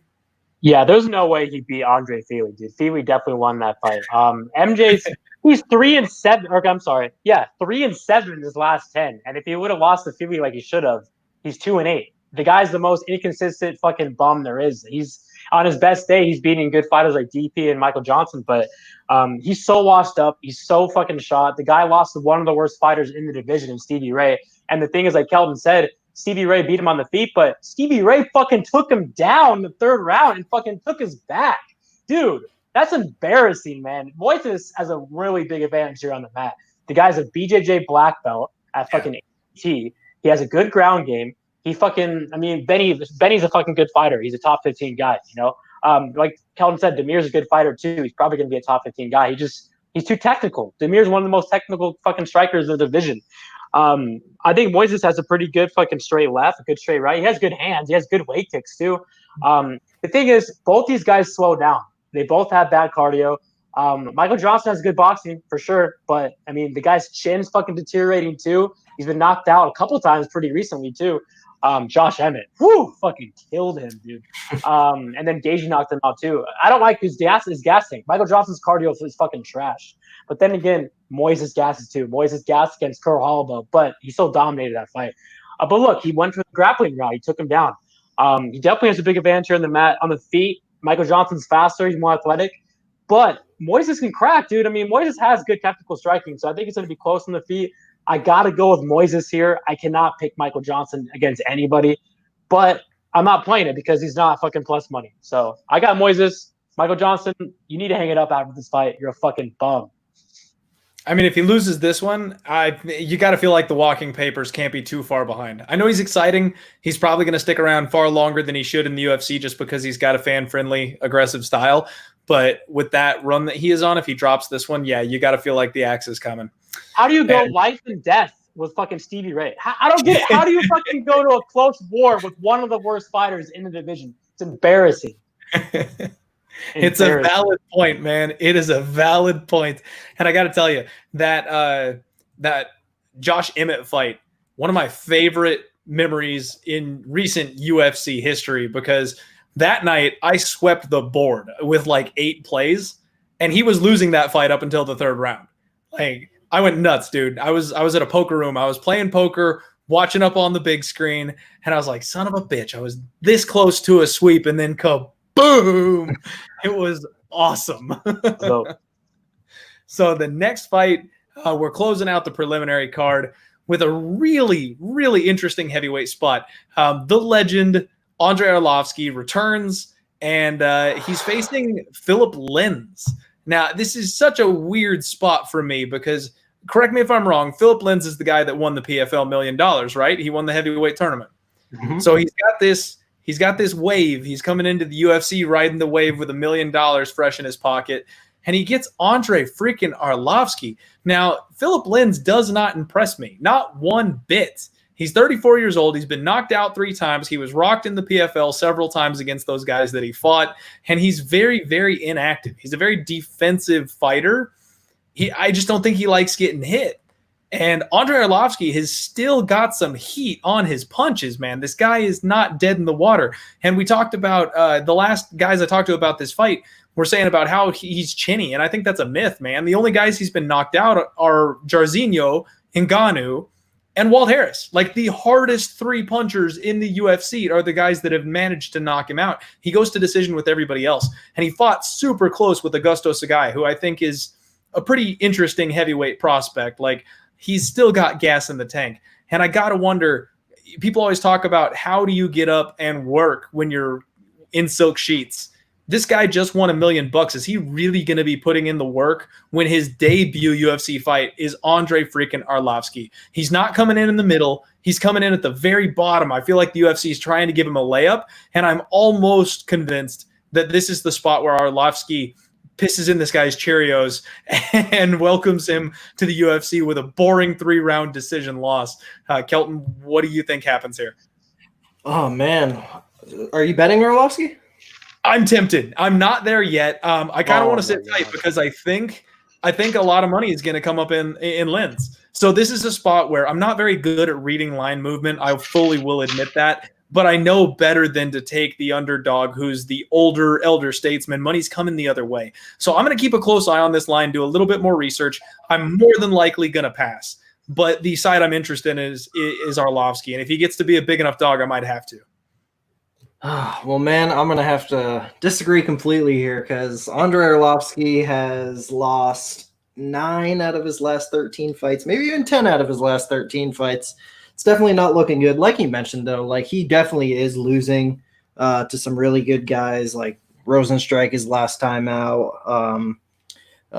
Overeem was a good knockout. Francis, like, I don't know, man. Like, I just feel like, so yeah, you're right. Like, for a little bit there, everyone was saying, "Oh, Arlovski's going to get knocked out this fight. He's going to get knocked out this fight." And like, there was like a 3-year run where he wasn't getting knocked out, but then he just ran into Jairzinho Rosenstrike. Man, he put him away in a matter of seconds, and I kind of feel like I just have this slight inclination that might have been the final nail in the coffin. I could be wrong, but I watched the tape on Felipe Lins, and I definitely think he has the power. He's just technical enough to hang with Arlovski, technically speaking. I'm not too high on him. Like, I was probably even higher on like Augusto Sakai, and like you said, that fight was really close. I actually bet Arlovski there, and I thought Arlovski won, and that I got robbed. But it was a super close fight. I just think this guy Lins, I think he's going to come in here and knock out Arlovski, but I don't know if I want to play him at minus 150. So we'll see what happens. Well, and when the line first dropped, man, heavy early money came in on Arlovski. I mean, he opened up plus 130 and was bet all the way down to minus 140, and then it swung back the other direction. So, I mean, apparently I'm not the only one thinking that. And I'm right there with you, though. That's one of my biggest hesitations is how much damage can you take at this age? The fact that Jairzinho was the last guy that fought him and put him out the way that he did, that is scary. Now we're talking about the type of damage you don't come back from. So, again, this is a lean at this point. Not pulling the trigger yet, but we'll see. Justin? Yeah, man. I can't pick Arlovski. The guy's fucking washed up. He's won 5 in his last 6. I will admit that his boxing has definitely looked better. He's technical. He has a good jab. But, Wins is a fucking finisher. He has good knees in the clinch. I feel like he has more left in the tank. I got to go with him. I can't pick Arlovski. I feel like he's at the bottom of the division right now. But, I go with Wins. I'm not playing it. When he was dog money, I was thinking about it, but I can't do it. All right, fair enough. And we're moving on to the main card. Things get a decent chunk more interesting from this point forward. Carl Roberson, Marvin Vettori, kicking it off with an absolute banger. Baby K 9-2, Marvin Vettori 14-4-1. If it wasn't for Kelvin Gastelum, Marvin Vettori would have given us the best Israel Adesanya fight thus far in his career. Baby K's got some serious striking on him. He's a very hot, very interesting prospect, but he's got one super big glaring weakness. And Justin, I know you feel strongly on this fight, man. I'm going to go to you first. Yeah, it's a great fight. It's my first play of the night. I have a Baby K, man. I have him plus 155. That's a fucking most really disrespectful line. 3 units. I think he's plus 145 right now. This is a great matchup. You know, these are 2 really good fighters. I think they're both going to go far in the division. Vettori, in my opinion, has a really good ground game. He has good grappling, but he has to get it down there, in my opinion, on the feet. He does have good striking. I think that he has good hands. He has good boxing. He trains, with Benitez at King's MMA, but he's a southpaw, okay? Baby K is a southpaw, too. Baby K's last opponent was a southpaw. And Baby K, man, looked really fucking good last fight against a pretty good fighter. The guy's making his debut, but, he made him look like a fucking amateur out there, man. One thing in this matchup is that Vettori does not check leg kicks at all. That's one of Baby K's best fucking advantages. His fucking leg kicks are nasty, dude. He kicks like a truck. You see fucking Koplov's legs in that fight, dude. He was fucking done, dude. Really big advantage on the feet, I feel like, man. He's the faster guy. He's more athletic. He hits harder than Vettori. He has more weapons on the feet. He has nasty elbows. Just watch the Ryan Spann fight in Contender Series. That was fucking nasty. Really good straight left. He does have the striking advantage for sure. But if Vettori gets him down, I will be worried because he does have a really good ground game. The thing is, though, it's not like it hits the mat, it's over, okay? He's been tapped out twice. He got tapped out against Glover Teixeira on short notice. I think a week notice, up a weight class. He almost got the KO, and then he fucking just quit against one of the best guys at 205. And then he lost to Cesar Matanti, another big guy who's a pretty good black belt. That was before his chin kind of went to hell. Well, his chin has always been to hell, but that was when he was, in his prime, kind of. But in this matchup, the thing is, too, when he fought Wellington, I didn't really like Baby K's fight IQ. He could have won that fight easily. He just kept him on the feet. He kept engaging in the grappling. Fucking Wellington is a fucking legit black belt. He's 24 years old. He had his back. He fucking had him in a nasty fucking guillotine, and Baby K got out of it. I liked how he fucking battled through adversity. I'm telling you, man, this fight's going to go 2 ways. It's going to go on the feet. It's going to go Baby K's going to get the KO or get a late finish, or Vettori's going to get him down. And like I mentioned, I think Baby K could get up. I think Baby Quay, what the fuck am I saying? It's interesting on the hits the mat, but I don't think it's over if it hits the mat. A lot of people think it's completely over hits the mat. I don't think so, dude. Baby K's been putting work with Corey Anderson. This is his main training partner. I actually think Baby K has a better cardio too. Vettori slows down every fucking fight. He did not fucking win that draw with Omar Akhamed. Dude, come on, dude. Omar won that fight, dude, in my opinion. That was a robbery. That should not have went to draw. Vettori was fucking a gas and assassin in that fight. He gassed the last fight against Andrew Sanchez too. Just Sanchez fucking gassed too. But yeah, I'm not disrespecting him on the feet. He has good striking for sure. I just don't think he's the better striker. So I'm gonna go with Carl Baby K Roberson. I think he's gonna stuff the takedown. I do think he can get taken down, but I see him getting right back up. I think he's gonna chop the leg. Vettori's, I'm telling you, that's going to be a big advantage in this fight, are the leg kicks for Carl Roberson. Southpaw versus Southpaw, I think he's the better striker. And I actually think Carl's going to finish him. I think Carl's going to get him out of there in the 3rd round with the TKO. Wow. Bold prediction. Big dog play. Kelton, any thoughts on this one? Yeah, man, I kind of disagree with Justin a lot on a lot of things with this fight, man. Like, firstly, I feel like Vettori did win that Omari Akbeta fight. I thought that was a pretty good performance. The Israel Adesanya fight, man. I mean, like Clint said, if that Kelvin fight didn't happen, that's Israel's closest fight. And Justin mentioned the cardio in the third rounds. Marvin Vettori arguably won that third round, did win that third round, I think, on the judges' scorecards. That was a good performance by him. Obviously, he won 2 more after that. Dominated Ferreira, dominated Sanchez. The thing that stands out most to me here is the grappling advantage for Marvin Vettori. I think Carl Roberson has a big glaring weakness, like you said, Clint, and that's the takedown defense. And I feel like Vettori is strong enough. He's a good enough athlete. I think he's going to get him down. I don't think he's going to sub him. I think it's probably going to be more like 2 rounds of top control and then 1 close round of striking. But the thing is, like, yeah, I agree with Justin. Baby K has a lot of good tools on the feet. He is the better striker here, but Marvin Vettori has put together a good striking game of his own. He's actually a pretty crisp boxer, and I think it's going to be kind of close on the feet. I think Baby K has the edge, but the advantage that Vettori has on the ground is much bigger than the advantage that Baby K has on the feet, in my opinion. So I guess I see why Justin bet Baby K at the current betting odds, like plus 155. That's not that bad of a line. I do wish you luck because I won't be betting Vettori at this line. So, yeah, good luck, Justin, but I got Vettori by decision. I have to echo everything Kelton said basically perfectly. I think that the advantage that Vettori has on the mat is greater than the advantage Baby K has on the feet. That's exactly how I feel about it. But again, I'm with you on the line, man. I'm not laying minus 165 on it. I think it's going to get hairy. Justin brought up the issues with Vettori's gas tank. That's a real concern. I do think that Vettori has a massive amount of upside. This kid is extremely talented. He's 26 years old. This could be one of those leaps. Like when he comes in this fight, he might look like a minus 300. I've got a feeling that one of these days that's going to happen. I'm really high on this kid, but I'm honestly scared of Baby K. I agree with a lot of stuff that Justin said about Baby K. He's also got some phenomenal upside. He's got the right training partners. Even though Corey Anderson's chinny, he's not going to get infected with that. He can learn how to wrestle from that guy. So both these guys, it's a question of improvement. Which one has patched up the holes from their last fight to this one? And I'm going to say that I think Vettori wins it, but I cannot put my money on it at that side. So, Justin, I'm going to wish you luck. You've talked me off Vettori successfully, so I'm just going to cheer for you, man. But I do think that Vettori ends up getting it done.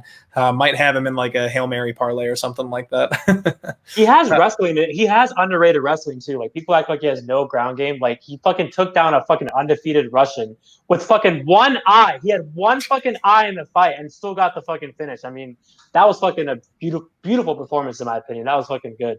And he's tapped out the dentist. I know the dentist doesn't really have a good ground game, but people just act like this guy has no ground game. He has a ground game. It's not like Vettori's going to take him down once. It's over. Look at fucking Wellington Turman. Fucking had his back. Fucking Carl fucking Roberson swept him multiple times too.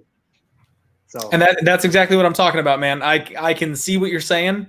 And I think Baby K has got some serious improvements that he's making.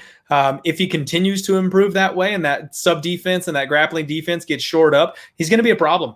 And I just don't want to step in front of him. I want to see where both these guys are at before I decide to take a stand on either one. So I'm going to have to watch this fight. And then, my next fight, I'll have some more information.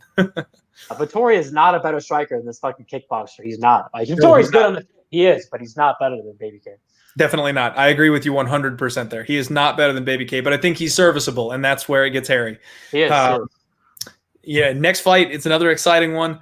Ricky Simon versus Ray Borg. The breakdown and the analysis of this fight might be more exciting than the fight itself. We've got Ricky Simon 15-3, Ray Borg 13-4. Ray Borg can't make 125 to save his life, so he is forced to fight at 135. And he's fighting, in my opinion, maybe the worst matchup possible for him. It's a bigger, stronger version of himself. Ricky Simon is an incredible grappler. He's a better striker, in my opinion. He's got reach advantages. I feel like these guys are very, very similar, and it's just going to come down to who can implement their game in the grappling. I think it's a dog or pass spot, though, because Ricky Simon I'm not sold on, even though on paper it feels like he's, like I said, the worst matchup possible for Ray Borg. he got knocked out by Uriah Faber. And I'm not laying minus 170 on anybody that gets knocked out by Uriah Faber. I do feel like Ray Borg probably gets in here, and he's just undeniable, man. This guy is so talented. I wish he could make 125 because he could be champion at 125. Like, he's John Fitch. He will put you on the mat, you get back up, he puts you back down. There's no questions about it. That's what he does. I'm just not sure. It's almost like Henry Cejudo. I'm not sure he can do it with these bigger boys. So I'm going to stay off of this one, but I do think it's a dog or pass situation. Kelton, what are you seeing on this one?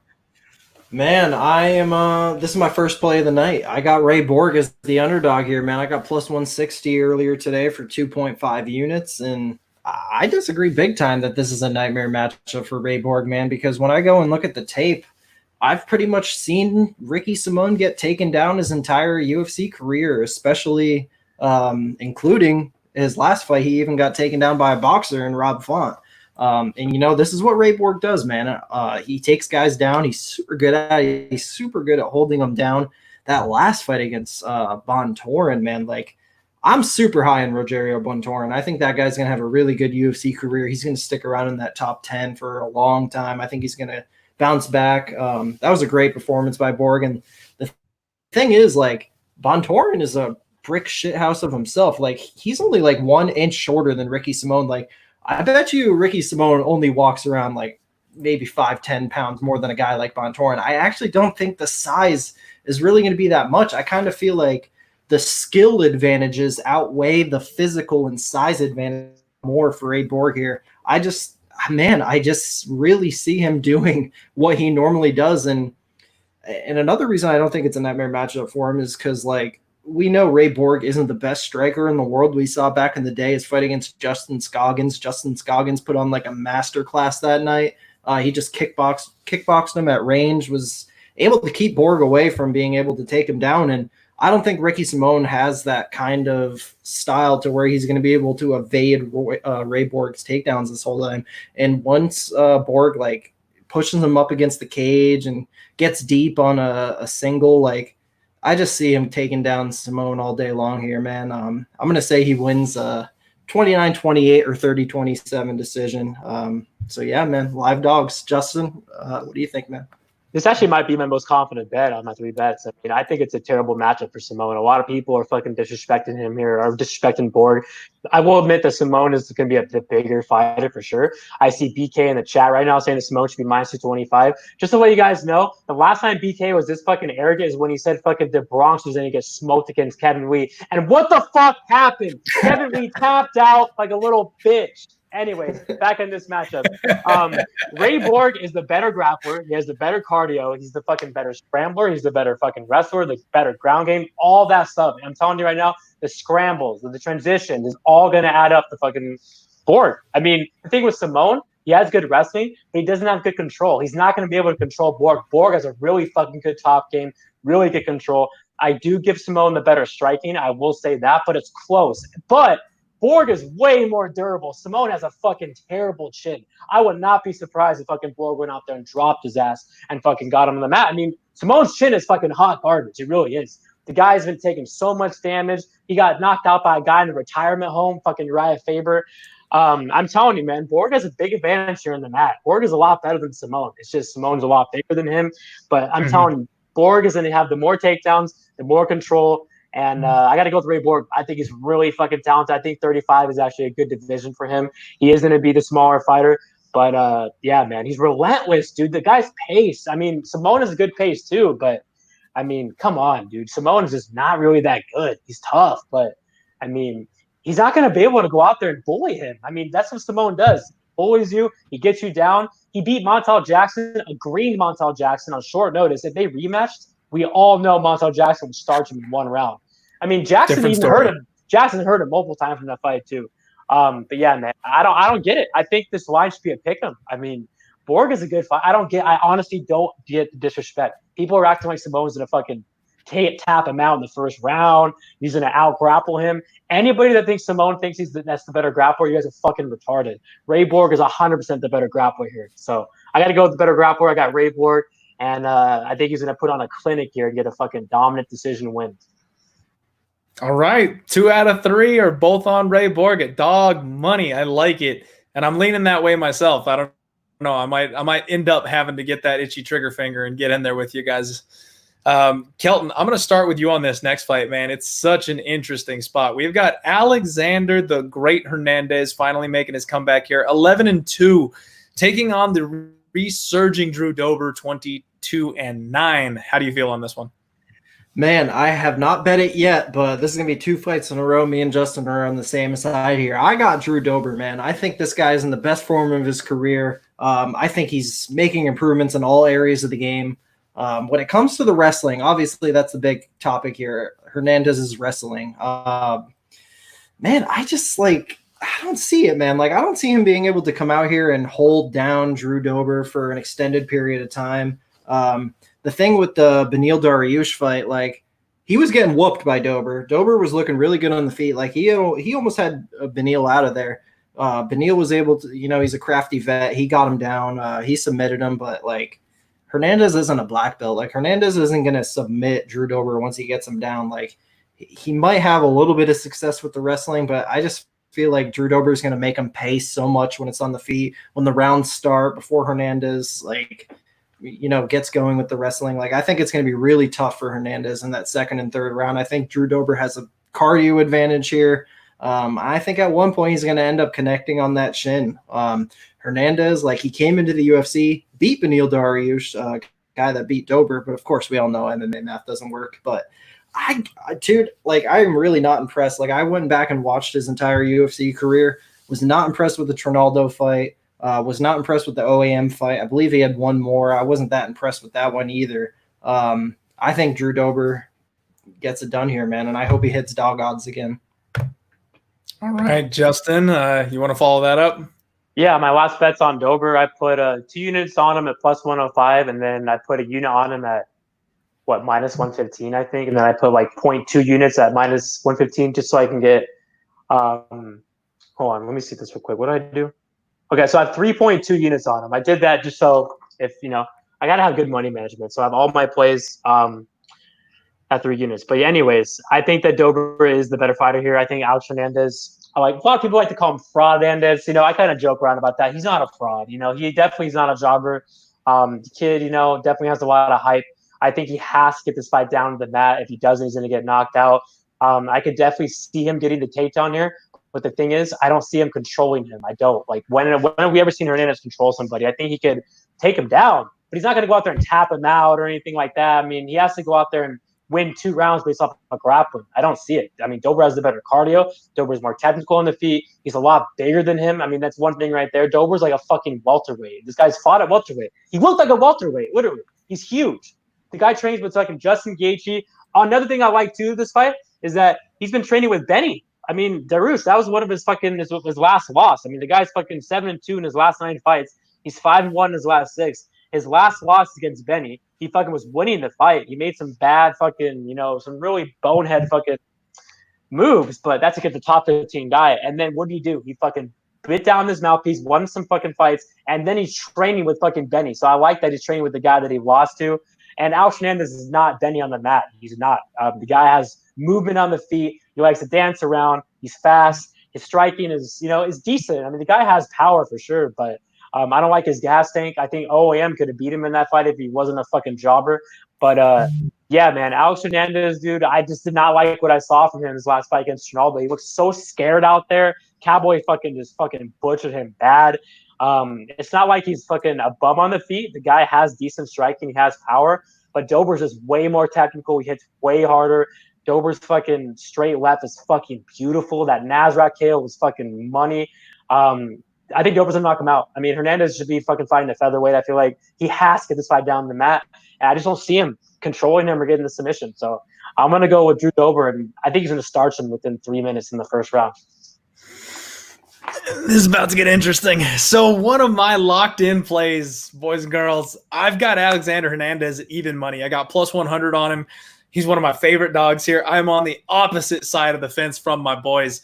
I am so pumped for this fight. I may be one of the only Alexander Hernandez truthers out there, but I am. I am so high on this kid. I think we don't know the upper limits of his skill set yet. He has so much room to grow.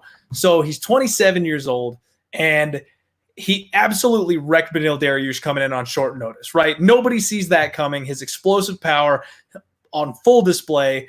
Congratulations. Obviously, if they run that fight back, it's going to be a different ballgame. No one expected that. But we think he's a striker. They throw him OAM, who's a phenomenal grappler. And Hernandez pulls out this wrestling game and dominates on the mat. I know OAM isn't necessarily what we thought he'd be since then he's been cut, but back then he was a much better prospect than we look on him now. So then he runs his mouth. He gets humbled by Donald Cerrone. And one of the angles I like to take in sports betting is when someone takes that first step up in competition, like when you've got a real prospect who takes that step up in competition and they get humbled, they come back from that so much better. And one of my favorite things about Alexander Hernandez is his fight IQ. This kid is incredibly intelligent. He's well-spoken. He's smart. He knows the mistakes he's made. Like, he talks about stuff. You can just tell that he's a student of the game. And I think something like that is very important. So he took his lick from Donald Cerrone. That's not a bad spot to be at. He comes back against Francisco Trinaldo, and I still stand by the fact that I feel like everyone's being way too harsh on him about that Francisco Trinaldo fight. It was not the robbery that everybody is crying that it was. It was a close fight. He did exactly what he had to do, and he fought Trinaldo, who's a brick shit house and can come at you with some serious power, exactly the way he needed to get the win. I felt like that was a veteran step in his career for him to go, look, this is my path to victory in this fight, and stick to that. He didn't lose his head and get in there and make it scrappy and get caught. He did exactly what he needed to just to get by and win that fight. And now we haven't seen him for a year. This is one of those guys that's going to make massive leap and bound improvements in the year that he has been gone. He's a sick grappler. He's got a sick transition to the back. And if he gets on your back, his rear naked choke is something else. And Dober has a tendency to give up his neck. He might not be Beneil Dariush. He's not going to transition to an armbar. He's not going to catch you in a triangle. But if he gets on your back and he gets that neck, you are going to sleep. So I know Dober is the better striker. Alexander Hernandez is the far better grappler and has the ability to finish once they do hit the mat. Drew Dober is a great fighter. I like the guy. I'm a fan of him. I love his striking. Don't get me wrong. It's incredible. But he got back on track by knocking out Marco Polo Reyes. I mean, that we shouldn't even bother giving that thing airtime. Of course he was going to knock out Marco Polo Reyes. That dude has no chin, and the levels in that game was just unreal. Of course, that was a setup fight. Him knocking out Nasrat, I will give him all the credit in the world. That was a big knockout, not one that I saw coming. But if you go back and you watch it, Nasrat ran into that punch with his hands down, something he does not normally ever do. I honestly feel like that was a little bit fluky. And the biggest thing is Drew Dober gasses out if you make him grapple. In the Beneil Dariush fight and in the Olivier Aubin-Mercier fight, he dominated round one. And as soon as round two started, he gave up the takedown and never got back up again. I think that's the exact same way that this fight goes. Now, I know, like Kelton said, MMA math does not work.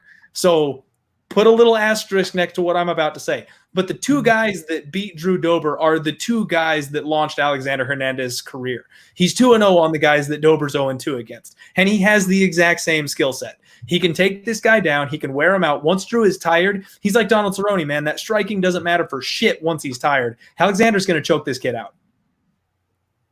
When was the last time you got a submission? He's got two of them. That's a good question. 2016 and a long time.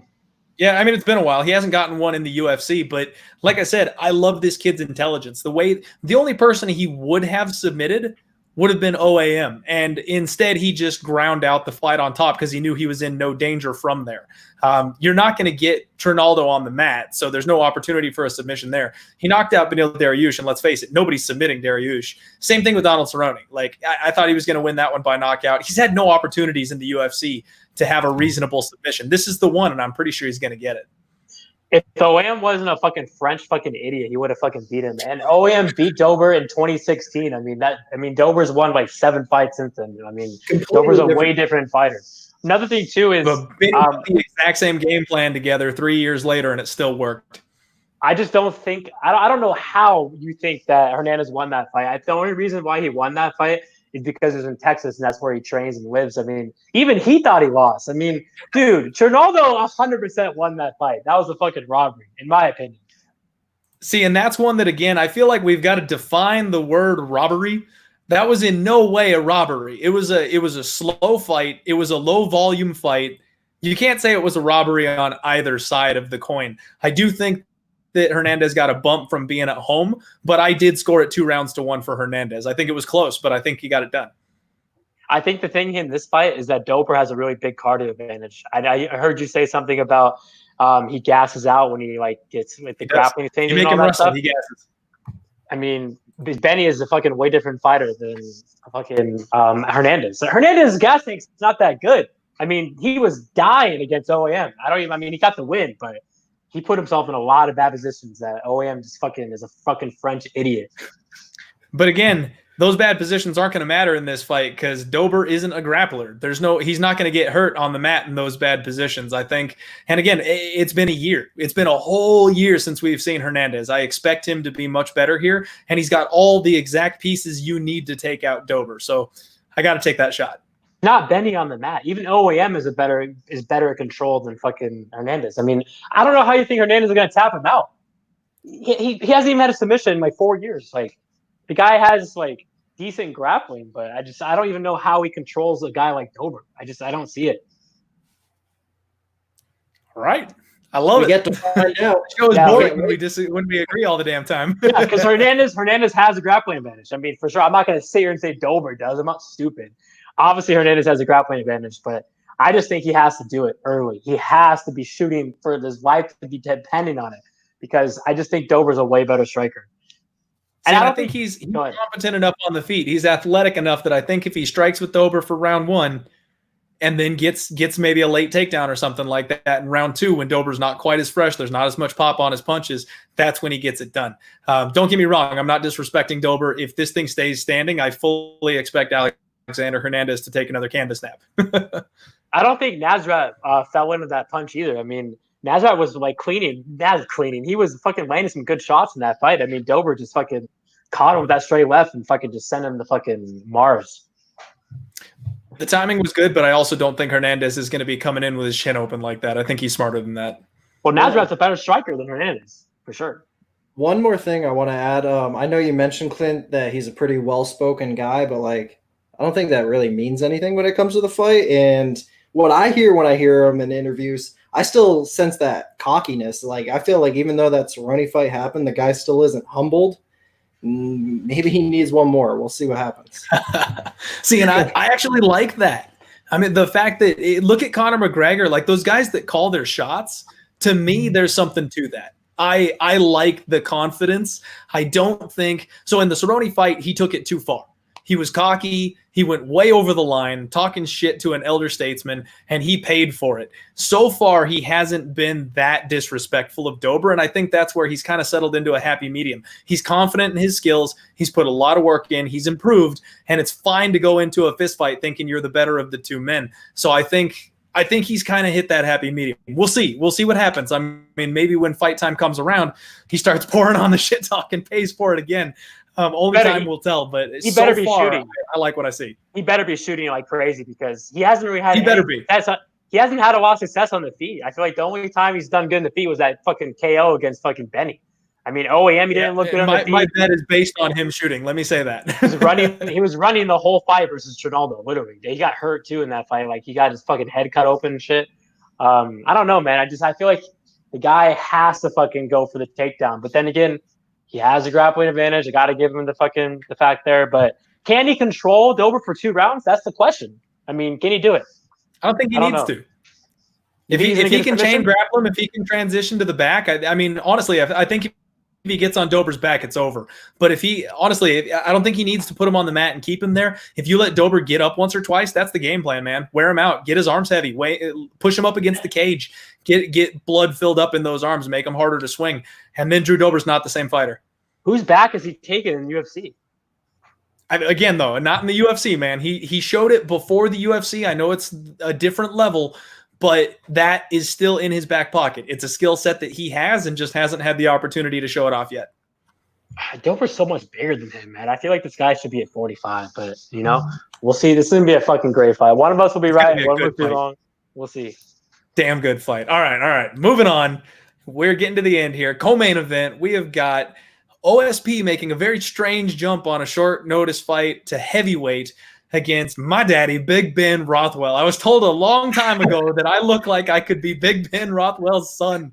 And ever since then, I kind of decided to roll with it. I can see it. And this is my other dog bet of the night, man. I'm taking daddy. I'm going with Ben Rothwell. I think OSP, he's a guy on my fade list. I'll just put it that way. I know Ben Rothwell has not looked impressive since he came back from his USADA suspension, but he fought closely with a couple of big heavyweights, guys that have good gas tanks for heavyweights, guys that hit hard, and his chin is just legendary, dude. He doesn't go down. He doesn't get knocked out. When he gets on the mat, he's got a sick ground game that's highly underrated. You almost never see it, but before he went out on his USADA suspension, he put away Matt Mitrione and Josh Barnett via submission. To me, that's freaking huge. Subbing Josh Barnett is a big deal.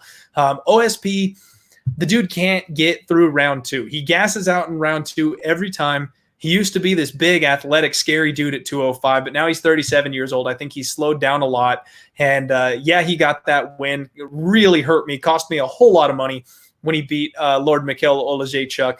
But honestly, that's a bad matchup fight that I should have seen coming. Mikhail looks so small compared to OSP, and apparently he has a deficit in his ground game. Jimmy Crute put the nail in that coffin in that next fight. So I'm not giving too much credit to OSP for that one.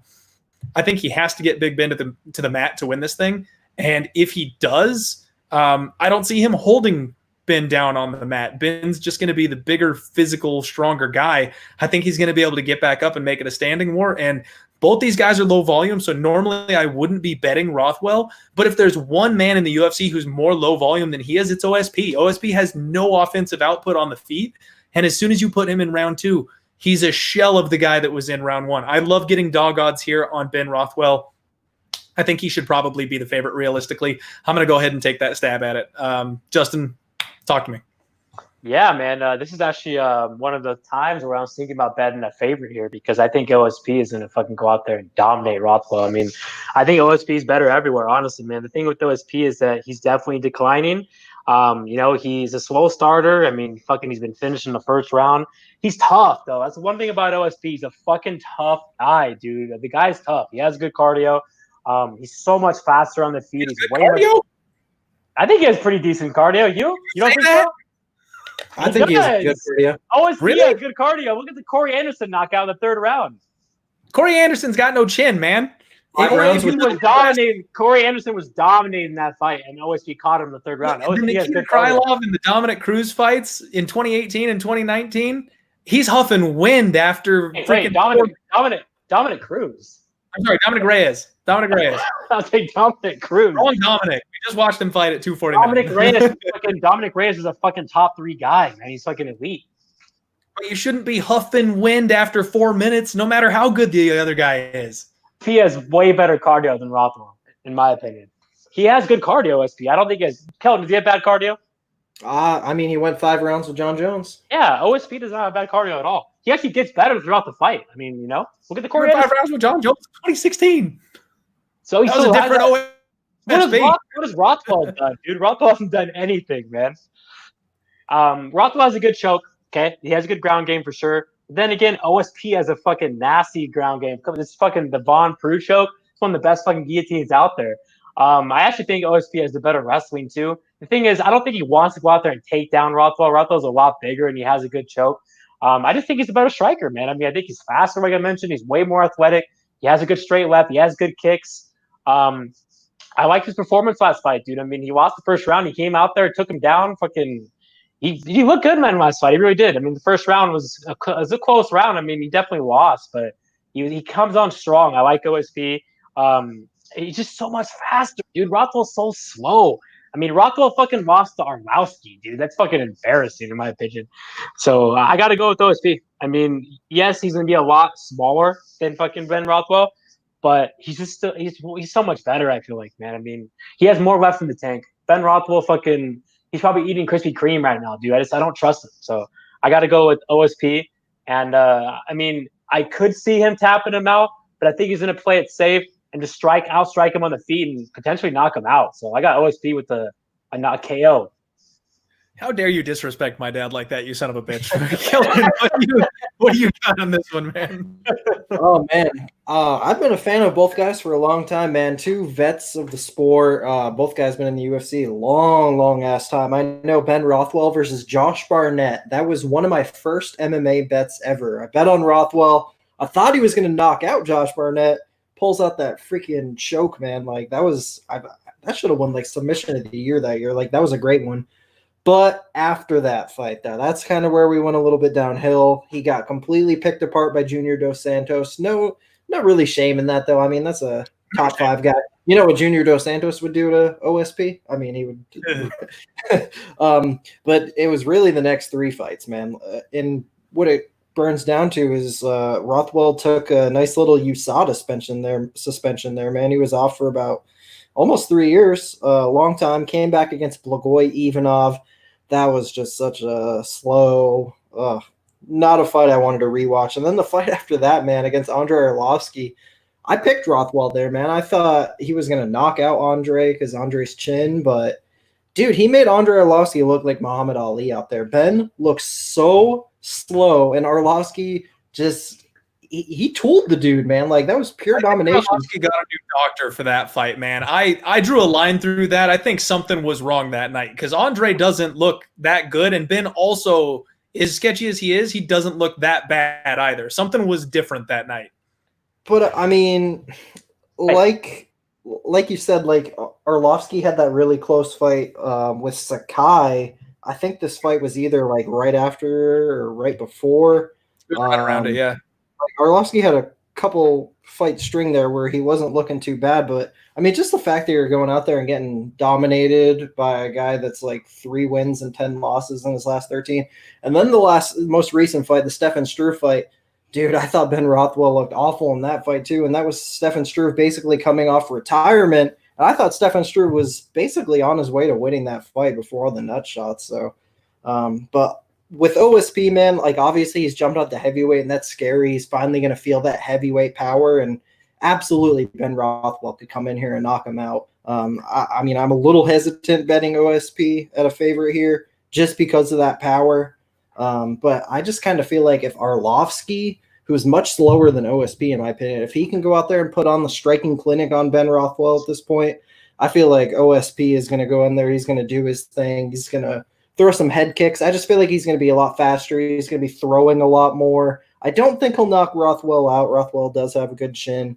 I'm going to be interested to see if anyone goes for a takedown. I think Justin said he thinks OSP is going to get takedowns, but I see this fight staying on the feet all 15 minutes, and I'm going to go with OSP. I think he's going to have more volume in there. He's just going to look sharper. So I'll say 29-28 or 30-27, but I don't know if I'm going to be betting it, so I'll wish you luck, Clint. All right. I forgot that. Justin, pull the trigger. Sorry. I don't know. Yeah, I mean, I already have 9 units for it, so probably not. But I'll play him on DraftKings. But I forgot to mention, I do think that OSP, he won the 3rd round versus fucking No Time. I mean, the guy, dude, I can't believe you said he has bad cardio, man. OSP does not have bad cardio. He gets better throughout the fight. He got a KO in the 3rd round against Corey Anderson. He won the 3rd round versus Volkan. That's the reason why he beat Volkan, honestly. I mean, OSP won that fight because of that 3rd round. It was 1-1 going to the 3rd. So, I mean, I think he has the better cardio. Huh? Did Volkan win that fight? No? I scored for OSP. It was a split. No. I scored for OSP. Volkan got it. Yeah, it was a split. Oh, I scored it for OSP. OSP fucking won that fight. But anyways, could have gone either way. He won the 3rd round, OSP. I mean, he did. See, and I feel like I feel like you guys are a little bit biased towards the old OSP. I think OSP from 2016, 2017, I'm not making this play. But what I've seen in his last couple of fights, I don't think he's there anymore, man. I think he lost the shine. And I think taking a last-second switch up to heavyweight, I think, like you said, Kelton, he's going to feel that big boy strength. He's going to feel that big boy power. And if he's forced to be on his back foot for the first 2 rounds, which Rothwell just stomps forward, man, that's all he does. Dude does not take a step back. I think OSP is going to get tired moving backwards. and Rothwell can either, edge out a decision on him, or he'll clip him in the third round and put him down. That's kind of how I feel this one playing. Plus, I like my price on it. Hard. Go ahead. Got to take my. It's hard to trust Rothwell, though, man. I mean, the 2 fights ago, he lost to Arlovski. I mean, come on, guys, like 2-8 in his last 10 fights. That was a terrible performance. Yeah, Arlovski put up 152 significant strikes, man. That wasn't. I don't know what got into Arlovski that night. That wasn't normal Arlovski. Well, that was Rothwell's first fight. Yeah, that was Rothwell's first fight. He was training with TJ for that fight, man. He got some EPO. that was Rothwell's first fight from that long layoff. I mean, he was on the juice, Rothwell. I mean, I thought Rothwell was on steroids or something. Yeah, didn't Rothwell pop? Blagoy was his first fight back, is what was his first fight. He didn't look good in that fight either, I don't think. I mean, a lot of people thought Rothwell won. I don't think so. I think he lost that fight. But I originally thought he won on reviewing it. I think I did score it for Blagoy, but it was very close. Like the significant strikes, it was 70-72. So, I mean, very close, tight fight. Blagoy, okay, don't get me on Blagoy. I hate that guy. He's he's cost me so much money. And somehow he just manages to keep winning, even though I absolutely hate what he brings to the table. So, all right, we'll agree to disagree here, and let's get to the main event. Wait, one more thing. My thing is, okay, go. Is you're talking about how you think the old OSP and all that stuff, but what about Ben? Rothwell's shot, dude. I mean, I feel like Rothwell's more washed up than OSP is. I know exactly what I'm getting from Ben Rothwell. In his last 3 fights, he's looked the exact same, and I think that's good enough to beat OSP. And that's all this is based off. What I've seen in the last 3 fights, if he marches forward, he wings big bombs, he can't get taken down, and he takes a shot, I think he's better than the current version of OSP. Plus, in his last 3 fights, let me throw some stats at you. So in his last 3 fights, against Blagoy, he landed 70 significant strikes. Against Andrei Arlovski, I know he got pieced up, but he landed 70 significant strikes. Against Stefan Struve, he landed 58, and that one ended early. The other 2 went the full 15 minutes. OSP, on the flip side of this thing, his last 3 fights, 38 significant strikes, 4 significant strikes. The one before that, 7 significant strikes. I mean, the dude's volume is low. And I think over the course of 15 minutes with a guy that's bigger, stronger, heavier, especially if he can't get the takedown, I think this version of Ben is going to edge him out. I don't know, man. I feel like Ben has to get a KO to fucking win this fight. He's not going to win decision. I mean, he's not going to go out there and tap him out, I don't think. I mean, I feel like he has to fucking KO OSP. And I mean, well, and I think he learned his lesson in the last fight, man. After he knocked out Struve, because he had to because of the cup kicks, he was like, maybe I should fight that way more often. I mean, he's still got the power. He's still got those bombs. He's just a little too tentative with it. So I'm kind of hoping he comes out more aggressive after learning his lesson. I don't know, man. OSP's been KO'd to guys that are fucking way faster than him. I mean, Ben's is so much slower than him, man. I mean, OSP doesn't move his head either. That's something I forgot to mention. OSP. He doesn't move his head. And he has better movement than fucking Rothwell. Yeah, but Rothwell's got a chin. They both have chins. You can't. OSP has a chin. You can't say he's chinny. OSP is not chinny. He's a little chinny. He's a little chinny. A little bit. But he showed a lot of heart last fight against fucking. Hey, maybe. Dude, okay, I'm floored he didn't get knocked out by Oleg Zaechuk. That fight, I laid so much money on Oleg Zaechuk, and it went exactly the way that I wanted to. I was shocked he didn't go down. What were you saying, Kelton? I was going to say, hey, maybe OSP is more durable now that he's not cutting down to 205. Hey, Ben's been KO'd more than OSP too. All right, we'll see. No, he has. Ben's been KO'd more than OSP. Good debates, boys. This one was fun. That was a good one. I really thought that Alexander Hernandez, Drew Dober was going to be our best argument, but somehow Rothwell OSP was. So we've got the main event, Anthony Lionheart-Smith stepping in here against Glover Teixeira. And Kelton, I'm just going to lead right off with you, buddy. You weren't mixing it up as much as me and Justin were on that one, but I know you feel strong on this one, so go ahead.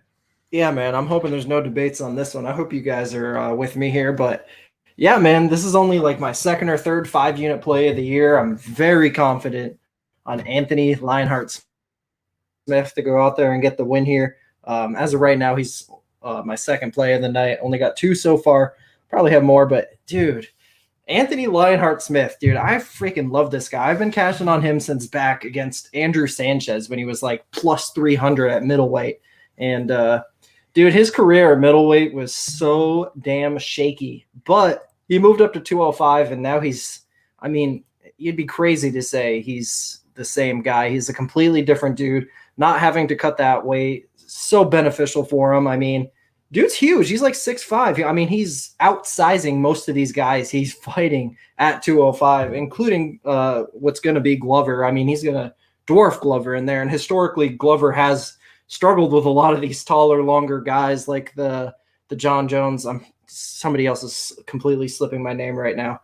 But, yeah, he has struggled with these taller, longer strikers. Oh, Gustafsson. That's what I was going to say. Gustafsson absolutely just – oh, my God. If you want to see a brutal beatdown, watch Alexander Gustafsson versus Glover. I mean, that is just wow. But hey, man, props to Glover because, he's come out here, he's bounced back. At 40 years old, he is on a 3-fight win streak right now. But just in my opinion, I think Anthony Smith is such a higher class than no disrespect, but the baby K Robinson or Roberson of the world. I mean, that's a middleweight right there. And Roberson almost had Glover out of there, man. He almost had Glover out of there. And then Kutalaba fight, that was another sketchy one, but he was able to get the submission in both of those fights. Kutalaba and Roberson, I mean, two guys that really don't have jiu-jitsu.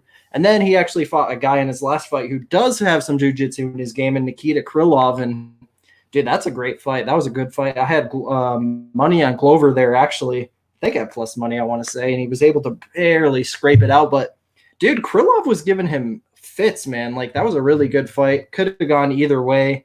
Not even biased opinion, I thought that fight could have gone either way, even with money on Glover. But the thing with Smith, dude, like that win against Volkan Ozdemir, that win against Alexander Gustafsson, I know some people might make the argument that he was losing those fights, but dude, he just has such a will to win. He's so tough. He's the exact guy that you want fighting for your money. He's just never going to stop. He has so many tools too, like his clinch, his distance striking, even his jiu-jitsu, dude. I know like back in the day when I first heard of Lionheart, maybe in like freaking 2012 or something, I feel like he had like almost no ground game at that point, but like he's seriously devoted to that part of his game. And he's out here doing grappling tournaments, going against like serious dudes like Gracie's in grappling tournaments and going to draw with them too. And the submissions, like he's submitting these guys. He submitted Volkan, he submitted Gus. So this is a guy that I don't feel like Glover is just going to be able to come out, take down, and submit. I feel like for Glover to win this fight, like, yeah, he has power in his hands, but I don't know if he's going to come out here and knock out Lionheart. Lionheart at 205 is extremely durable, hasn't been finished at that weight class. I have a super hard time seeing him outpoint Anthony Smith over 5 rounds, especially with a big cardio advantage. Submission probably would be the most likely path for Glover. But like I said, man, then Anthony Smith is super good on the mat, big improvements. Do not be surprised if Anthony Smith comes out here and sweeps Glover Teixeira, gets some top control of his own, some ground and pound. Justin's shaking his head, but dude, I feel like Anthony Smith, he's got those long limbs too. Like he's a really fucking tricky dude, man. I have a hard time seeing Glover win this fight. What I see happening here is Glover, of course, is going to probably go for that takedown right away. And Anthony Smith, he's so good in the clinch. He's got those long limbs. I feel like he's going to catch Glover with like a knee in the clinch, maybe to the body or the head. He's going to cut him up with elbows in the clinch. I just feel like Glover, I mean, he's asking for damage by going into the clinch with Anthony Smith. So either he's going to get clinched up, knocked out with a knee in the first round, or it's going to be a close fight for a few rounds, and then Anthony Smith is going to do what he does, and he's going to take over in those late rounds, and he's going to finish Glover there. So I'm confident on Anthony Smith finishing Glover altogether. I don't know if it's going to be round 1, round 4, but I think he gets him out of there. I think Anthony Smith knocks out Glover. I'm going to say he gets the round 1 KO. All right. 5 units. I got minus 154. 5 units. Damn. All right, and let me tell you all, Kelton is one of my favorite 5-unit bettors. I've learned to respect this man's 5-unit plays. Justin, what's up, man? Yeah, so I picked Lionheart to get the W here, but I do think Glover is live. I mean, I said that on my breakdowns. I do think he is. What happens if Lionheart doesn't get Glover out of there? I mean, that's going to get really interesting because Lionheart comes back I mean, he's a comeback fighter. You know, he always look at the Volkan fight. Volkan was beating the shit out of him, dude. And then he came back and tapped him out. Gus was beating him. He came back and tapped him out. Hector Lombard was beating him. He came back and tapped and beat him. So the thing with Lionheart, he's a tough dude. He's definitely durable at 205. He's been finished a lot, like 30 times. Not 30 times, but like 20. But all in the past. You know, he's 4-1 at 205. He's definitely a really big dude for the division. My thing in this matchup is that there's no way he can sweep a guy like Glover. I feel there's no way. I mean, he's had one sweep in the UFC. I feel like that's it against Andrew Sanchez, the guy that lost to fucking Ryan James. I mean, I cast on Ryan James. I want to let everyone know that was fucking a legit bet. But anyway, I was fucking scared shitless on that fucking fight. But anyways, in this matchup. I like Smith. I think he's a good fighter. I think that he's, you know, has good elbows. He has a good jab. He has a good ground game, like Kelvin said. But Glover's fucking ground game is better. Glover is fucking nasty on the mat. Glover's top game is good. He fucking had, what's his name? Fucking Misha Shirkunov fucking quit. Glover has a better wrestling. I mean, Glover has a better ground game. So Lionheart's been taken down too. So if Glover takes him down, like what happens? Like, does Lionheart sweep him? I mean, I don't know, man. Glover has a big advantage on the mat, in my opinion. Lionheart does have a good ground game, like you mentioned, but it doesn't compare to Glover. The thing in this matchup is, though, Lionheart has the better cardio for sure. Glover gasses, Glover tires. I mean, in every fight. So that's one big red flag for Glover. He's tough, though, dude. Like I fucking disrespect him every fight. I always bet against Glover, and it burns me. I bet Kudalaba fucking burned me in that fight. I don't even know if I bet. Did I bet Baby K? I think I did bet Baby K. Burned me in that fight. So. Glover's 4-1 in his last 5. He's not a 40-year-old that's fucking declining. I mean, you can't sit here and say Glover's washed up. He's not. He's in his prime. He's in the best career. He's in the, you know, he's only been knocked out against fucking Rumble and Gus. 2 guys that are, you know, I mean, Gus was a good fighter, but Rumble's a fucking beast. And Gus was winning the fight until Lionheart fucking, you know, broke him. So it's an interesting fight. It really is, because what happens if Lionheart doesn't finish Glover? Glover could be winning the fight. Glover could, you know, tap him out. So I'm going to go with Lionheart. I think that he's going to – oh, man. I'm like, do I say decision? I don't know, man. I mean, I think Lionheart's going to finish him late, but I do think that Glover's a live underdog here, and I do think that Glover could 100% get the sub. I mean, Glover has good striking too. The guy is no slouch on the feet. I mean, you know, Lionheart's more technical. Lionheart's the better striker, but – Glover throws bombs, but my thing is that Glover's going to get Smith down. I think Smith's going to get back up, and he's just going to break him because he has the better cardio. So I'll go with Smith with the okay. KO. 2 things, and they kind of morph together. I'm so glad this fight is 5 rounds. If it wasn't 5 rounds, it probably would not be a max bet. But the fact that it is, I feel like that's a huge advantage for Anthony. And you asked me the question, Justin, what happens if he doesn't get Glover out of there? I mean, I feel like if he doesn't finish him in those first 3 rounds, by the time that 4th and 5th hits, like, I just feel like Lionheart's going to have he's going to be so much fresher in there that he's just going to be able to tee off at will. I mean, I just feel like if it hits the championship rounds, it's going to be Lionheart's rounds all day long. Yeah, man. You remember how I said there were a couple fights tonight that I completely 180'd on? This is the other one, man. I originally looked at this and went, oh, this is Lionheart all day. And then I dug into the numbers. And then I watched the tape. And, dude, I am so, like, again, I trust your 5-unit bets, man. I trust your reads. I am scared because he's behind in every fight.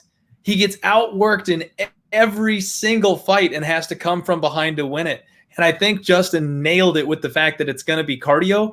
And I think the fact that it's a 5-round fight makes a massive difference. I am very, very tempted to play Glover here. I think this line is too wide. And I'm sitting back because money just keeps coming back in on Smith. So it's spiked up a couple times. And every time that line gets up to plus 155 or plus 160, it gets hammered right back down. So I think there's value on Glover, and if I can get him in the ballpark of 170 or 180, like closer to fight time, I might end up having to pull the trigger. He is so dang savvy. Glover's one of those guys that even though he's 40 years old, he knows exactly where his limits are, and he knows exactly how to play it safe, and he takes advantage of the openings in his opponent's games. Anthony Smith, he wins by submission a lot. I think Glover's got more power than he does. I know Anthony Smith. I mean, it feels like Anthony Smith has a reach advantage here, but he doesn't. He just has a height advantage. They actually have the same reach. So he doesn't have this crazy reach advantage like I kind of thought he did just doing the eyeball test thing. Anthony Smith has some good elbows. He does I like how he changes range like you were talking about in the clinch. He's very dangerous. But I think Glover's smart enough to know that. Glover likes to get his opponents up against the fence, wear on him up against the cage, then work for takedowns from there where he's a bit safer. If he does that, I think he can steal rounds. And if it hits the mat, I don't see Glover being the one who's on his back. And if he's on top, Smith is in some danger there, and he doesn't have that great of a get-up game. So as of right now, it's a pass. I'm right there with you. Honestly, I think Anthony Smith finishes it late because with it being 5 rounds, we know Anthony Smith is going to come out in rounds 4 and rounds 5 just as hard as he does in rounds 2 and 3. Glover starts to slow down around round 3. He's got decent cardio for a 205er who's 40 freaking years old, but there's no hiding the fact that he's going to slow down late in the fight. I'm kind of going to predict a Lionheart finish in round 4. So what I'm going to look for is a cheeky little over bet. If they set this thing at 2.5 or 3.5, I'm going to play the over. Because I think Glover's got a good enough chin that Anthony's not going to be able to crack it unless, like you said, if he gets like a big clinch knee or something like that, that'll be a problem. But Lionheart Smith is a damn good grappler. I mean, Chael Sonnen was talking the other day about not being able to get this guy a fight on Submission Underground. I think these two are going to be able to transition and go at it on the mat without anybody actually slipping up or getting caught. And I don't know if Glover is savvy enough to catch this guy with a big enough shot to put him down because Lionheart does not have chin issues. So I think over actually might be my look. I can't believe the fight is like 2 days away and the totals aren't out yet. But I'm going to keep an eye out for once those totals drop. That's probably going to be the angle that I'm on this one. This was fun, man. It's going to be a very interesting fight. It's kind of scrubby in a couple of places, but it's pretty solid. Do either you guys have any closing thoughts, anything you want to throw out there before we wrap this up? Yeah, one thing is that Glover had fucking Krylov dancing and fucking running around the whole octagon, dude. Glover was winning the striking exchanges in that fight. Glover got taken down a bunch by Krylov, but Krylov's a fucking good fighter, dude. Krylov has so many wins by submission, dude. Krylov's a fucking monster, dude. Look what he just did to Johnny fucking Walker. That's who I bet on. I bet on Krylov versus Glover. I didn't bet on Baby K versus Glover. But yeah, I got Smith. I mean, I have Smith. I'm just saying I can see the way that Glover can win. I mean, I can't disrespect Glover anymore. Every fight I pick against him, and the guy fucking wins. I think I'm 3-0 on the last 3 too. I think I've bet on him every single time. He's one of my favorite underdogs right now. He's like Olenek for me. Like he gets disrespected by everybody, and he's not done yet. Yeah, he's so fucking tough. Hold on, real quick. Brandon, you did Krylov's a bum by fucking Jan? Dude, Jan is a fucking beast, dude. Jan's the top 3. Oh, my God. Brandon, please, bro, for all of us, lay off the fucking weed, bro. Just fucking I love Justin arguing with the chat. Go sober for one day, bro. Like, you're going to wind up in prison. I'm going to be fucking seeing you in prison in a couple of weeks. Kelton, any closing thoughts here, man? I don't know, man. I'm just ready. Wednesday fights, dude. Wednesday freaking fights. Love it. All right, let's recap the picks so far. Since Justin's drinking, Kelton, what's your card look like so far? So far, I have 2 bets. I got the dog playing Ray Borg, 2.5 units at plus 160, and I got the 5-unit banger on Anthony Smith, minus 154. Beautiful. Justin, what's your card look like? Yeah, I have 3 units on Baby K, 3 units on Dober, and 3 units on Borg. Yeah, I can't wait for Wednesday's card. Can't wait for Saturday's card. I'm currently halfway done with Saturday's card. No plays yet, but yeah, there's a couple of underdogs that I'll be betting soon. I like it. I am on Alexander Hernandez at plus 100. I've got Ben Rothwell at plus 130. I've got my 2-unit banger. 2 times banger, I guess is a better way to describe it. On Hunter Azur, I'm laying 3.3 to win 2. And I'm kind of in one of those safe run it even type positions right now. So I'm trying to be really, really selectful. I mean, assuming I win my bet on Azur, I'm going to be in a really good spot with the 2 underdogs later in the card, I feel like. As long as I bank one of them, it's a good night. So if I add another play, I want to feel very, very confident on it.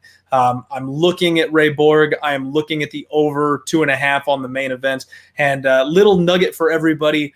For the Saturday card, I am already on a dog. I've got Angela over Kelleher at plus 168. We'll be breaking down that card a little later in the week. Show my boys some love at MMA Kelton on Twitter, at UFC Bro Picks on Twitter. These guys are some of the best cappers out there, just real genuine dudes. I love them to death. They're kind of the reason I got into capping and jumped on Twitter in the first place. So give them some love. Check them out on Twitter. Hit the like button. Hit the subscribe button. And yeah, that was fun, boys. If there's anything you want to plug or shout out, now's your moment. Yeah, just thanks for having us on the show, Clinton. It's been a lot of fun, man. I'm happy to do it anytime. Yeah, man, anytime. It's fucking fun. I love talking UFC. I'm so happy we have this fucking sport back, my favorite sport. UFC on a Wednesday night's going to be fun. I mean, it's literally coming up. It's like in 3 days, man. I mean, Tuesday we're going to have fucking weigh-ins. I love it, man. It's going to be sick. When does the first fight start? At 3, right? Yeah, I think it's early. Okay, I can't wait. I didn't even think about that. Yeah, I can't wait. Fucking what, dude? 3 cars in 8 days. Oh my god, love it. It's awesome. And one more thing too, I want to mention is that is it just me, or I feel like when there's fights with no fans, it's a lot like the Ultimate Fighter kind of vibe. Like, dude, there weren't a lot of finishes last night. There were like I think 5, but still though, dude, there were a lot of decisions. Like, I don't know, man. I feel like look at the card with De Bronx versus Kevin Wheat. I mean, there's like what 3 finishes on that card. That's it. I hope we see more finishes on Wednesday. I don't know if Wednesday is necessarily going to be the card to do it. I think Saturday is live for some finishes. Wednesday is, I feel like with the amount of sketchy fights that we have, it might not get there. I mean, I'm pretty sure the first fight, someone's getting knocked out. But like Hunter, Brian Kelleher is tough. I feel like that one can go the distance. Same thing with Omar and Gabriel Benitez. Sarge and Moras, I don't think that one's getting finished. Unless Sarge TKOs in the first, or I guess Moraes snaps an armbar late. Same thing with Michael Johnson, Moises. I mean, Moises can get the sub. Johnson can get the knockout. But again, it could go all 3. I don't know, man. This card isn't set up for finishes, in my opinion. I think overs are kind of a sneaky look here. Yeah, I can't wait, man. Anytime, man, you guys want us to come on the show, we'll come on. I'm sure you'll come on my show in the future. And 2 words, actually 3 words. Ray fucking Borg. Yes, let's go. Good deal, boys.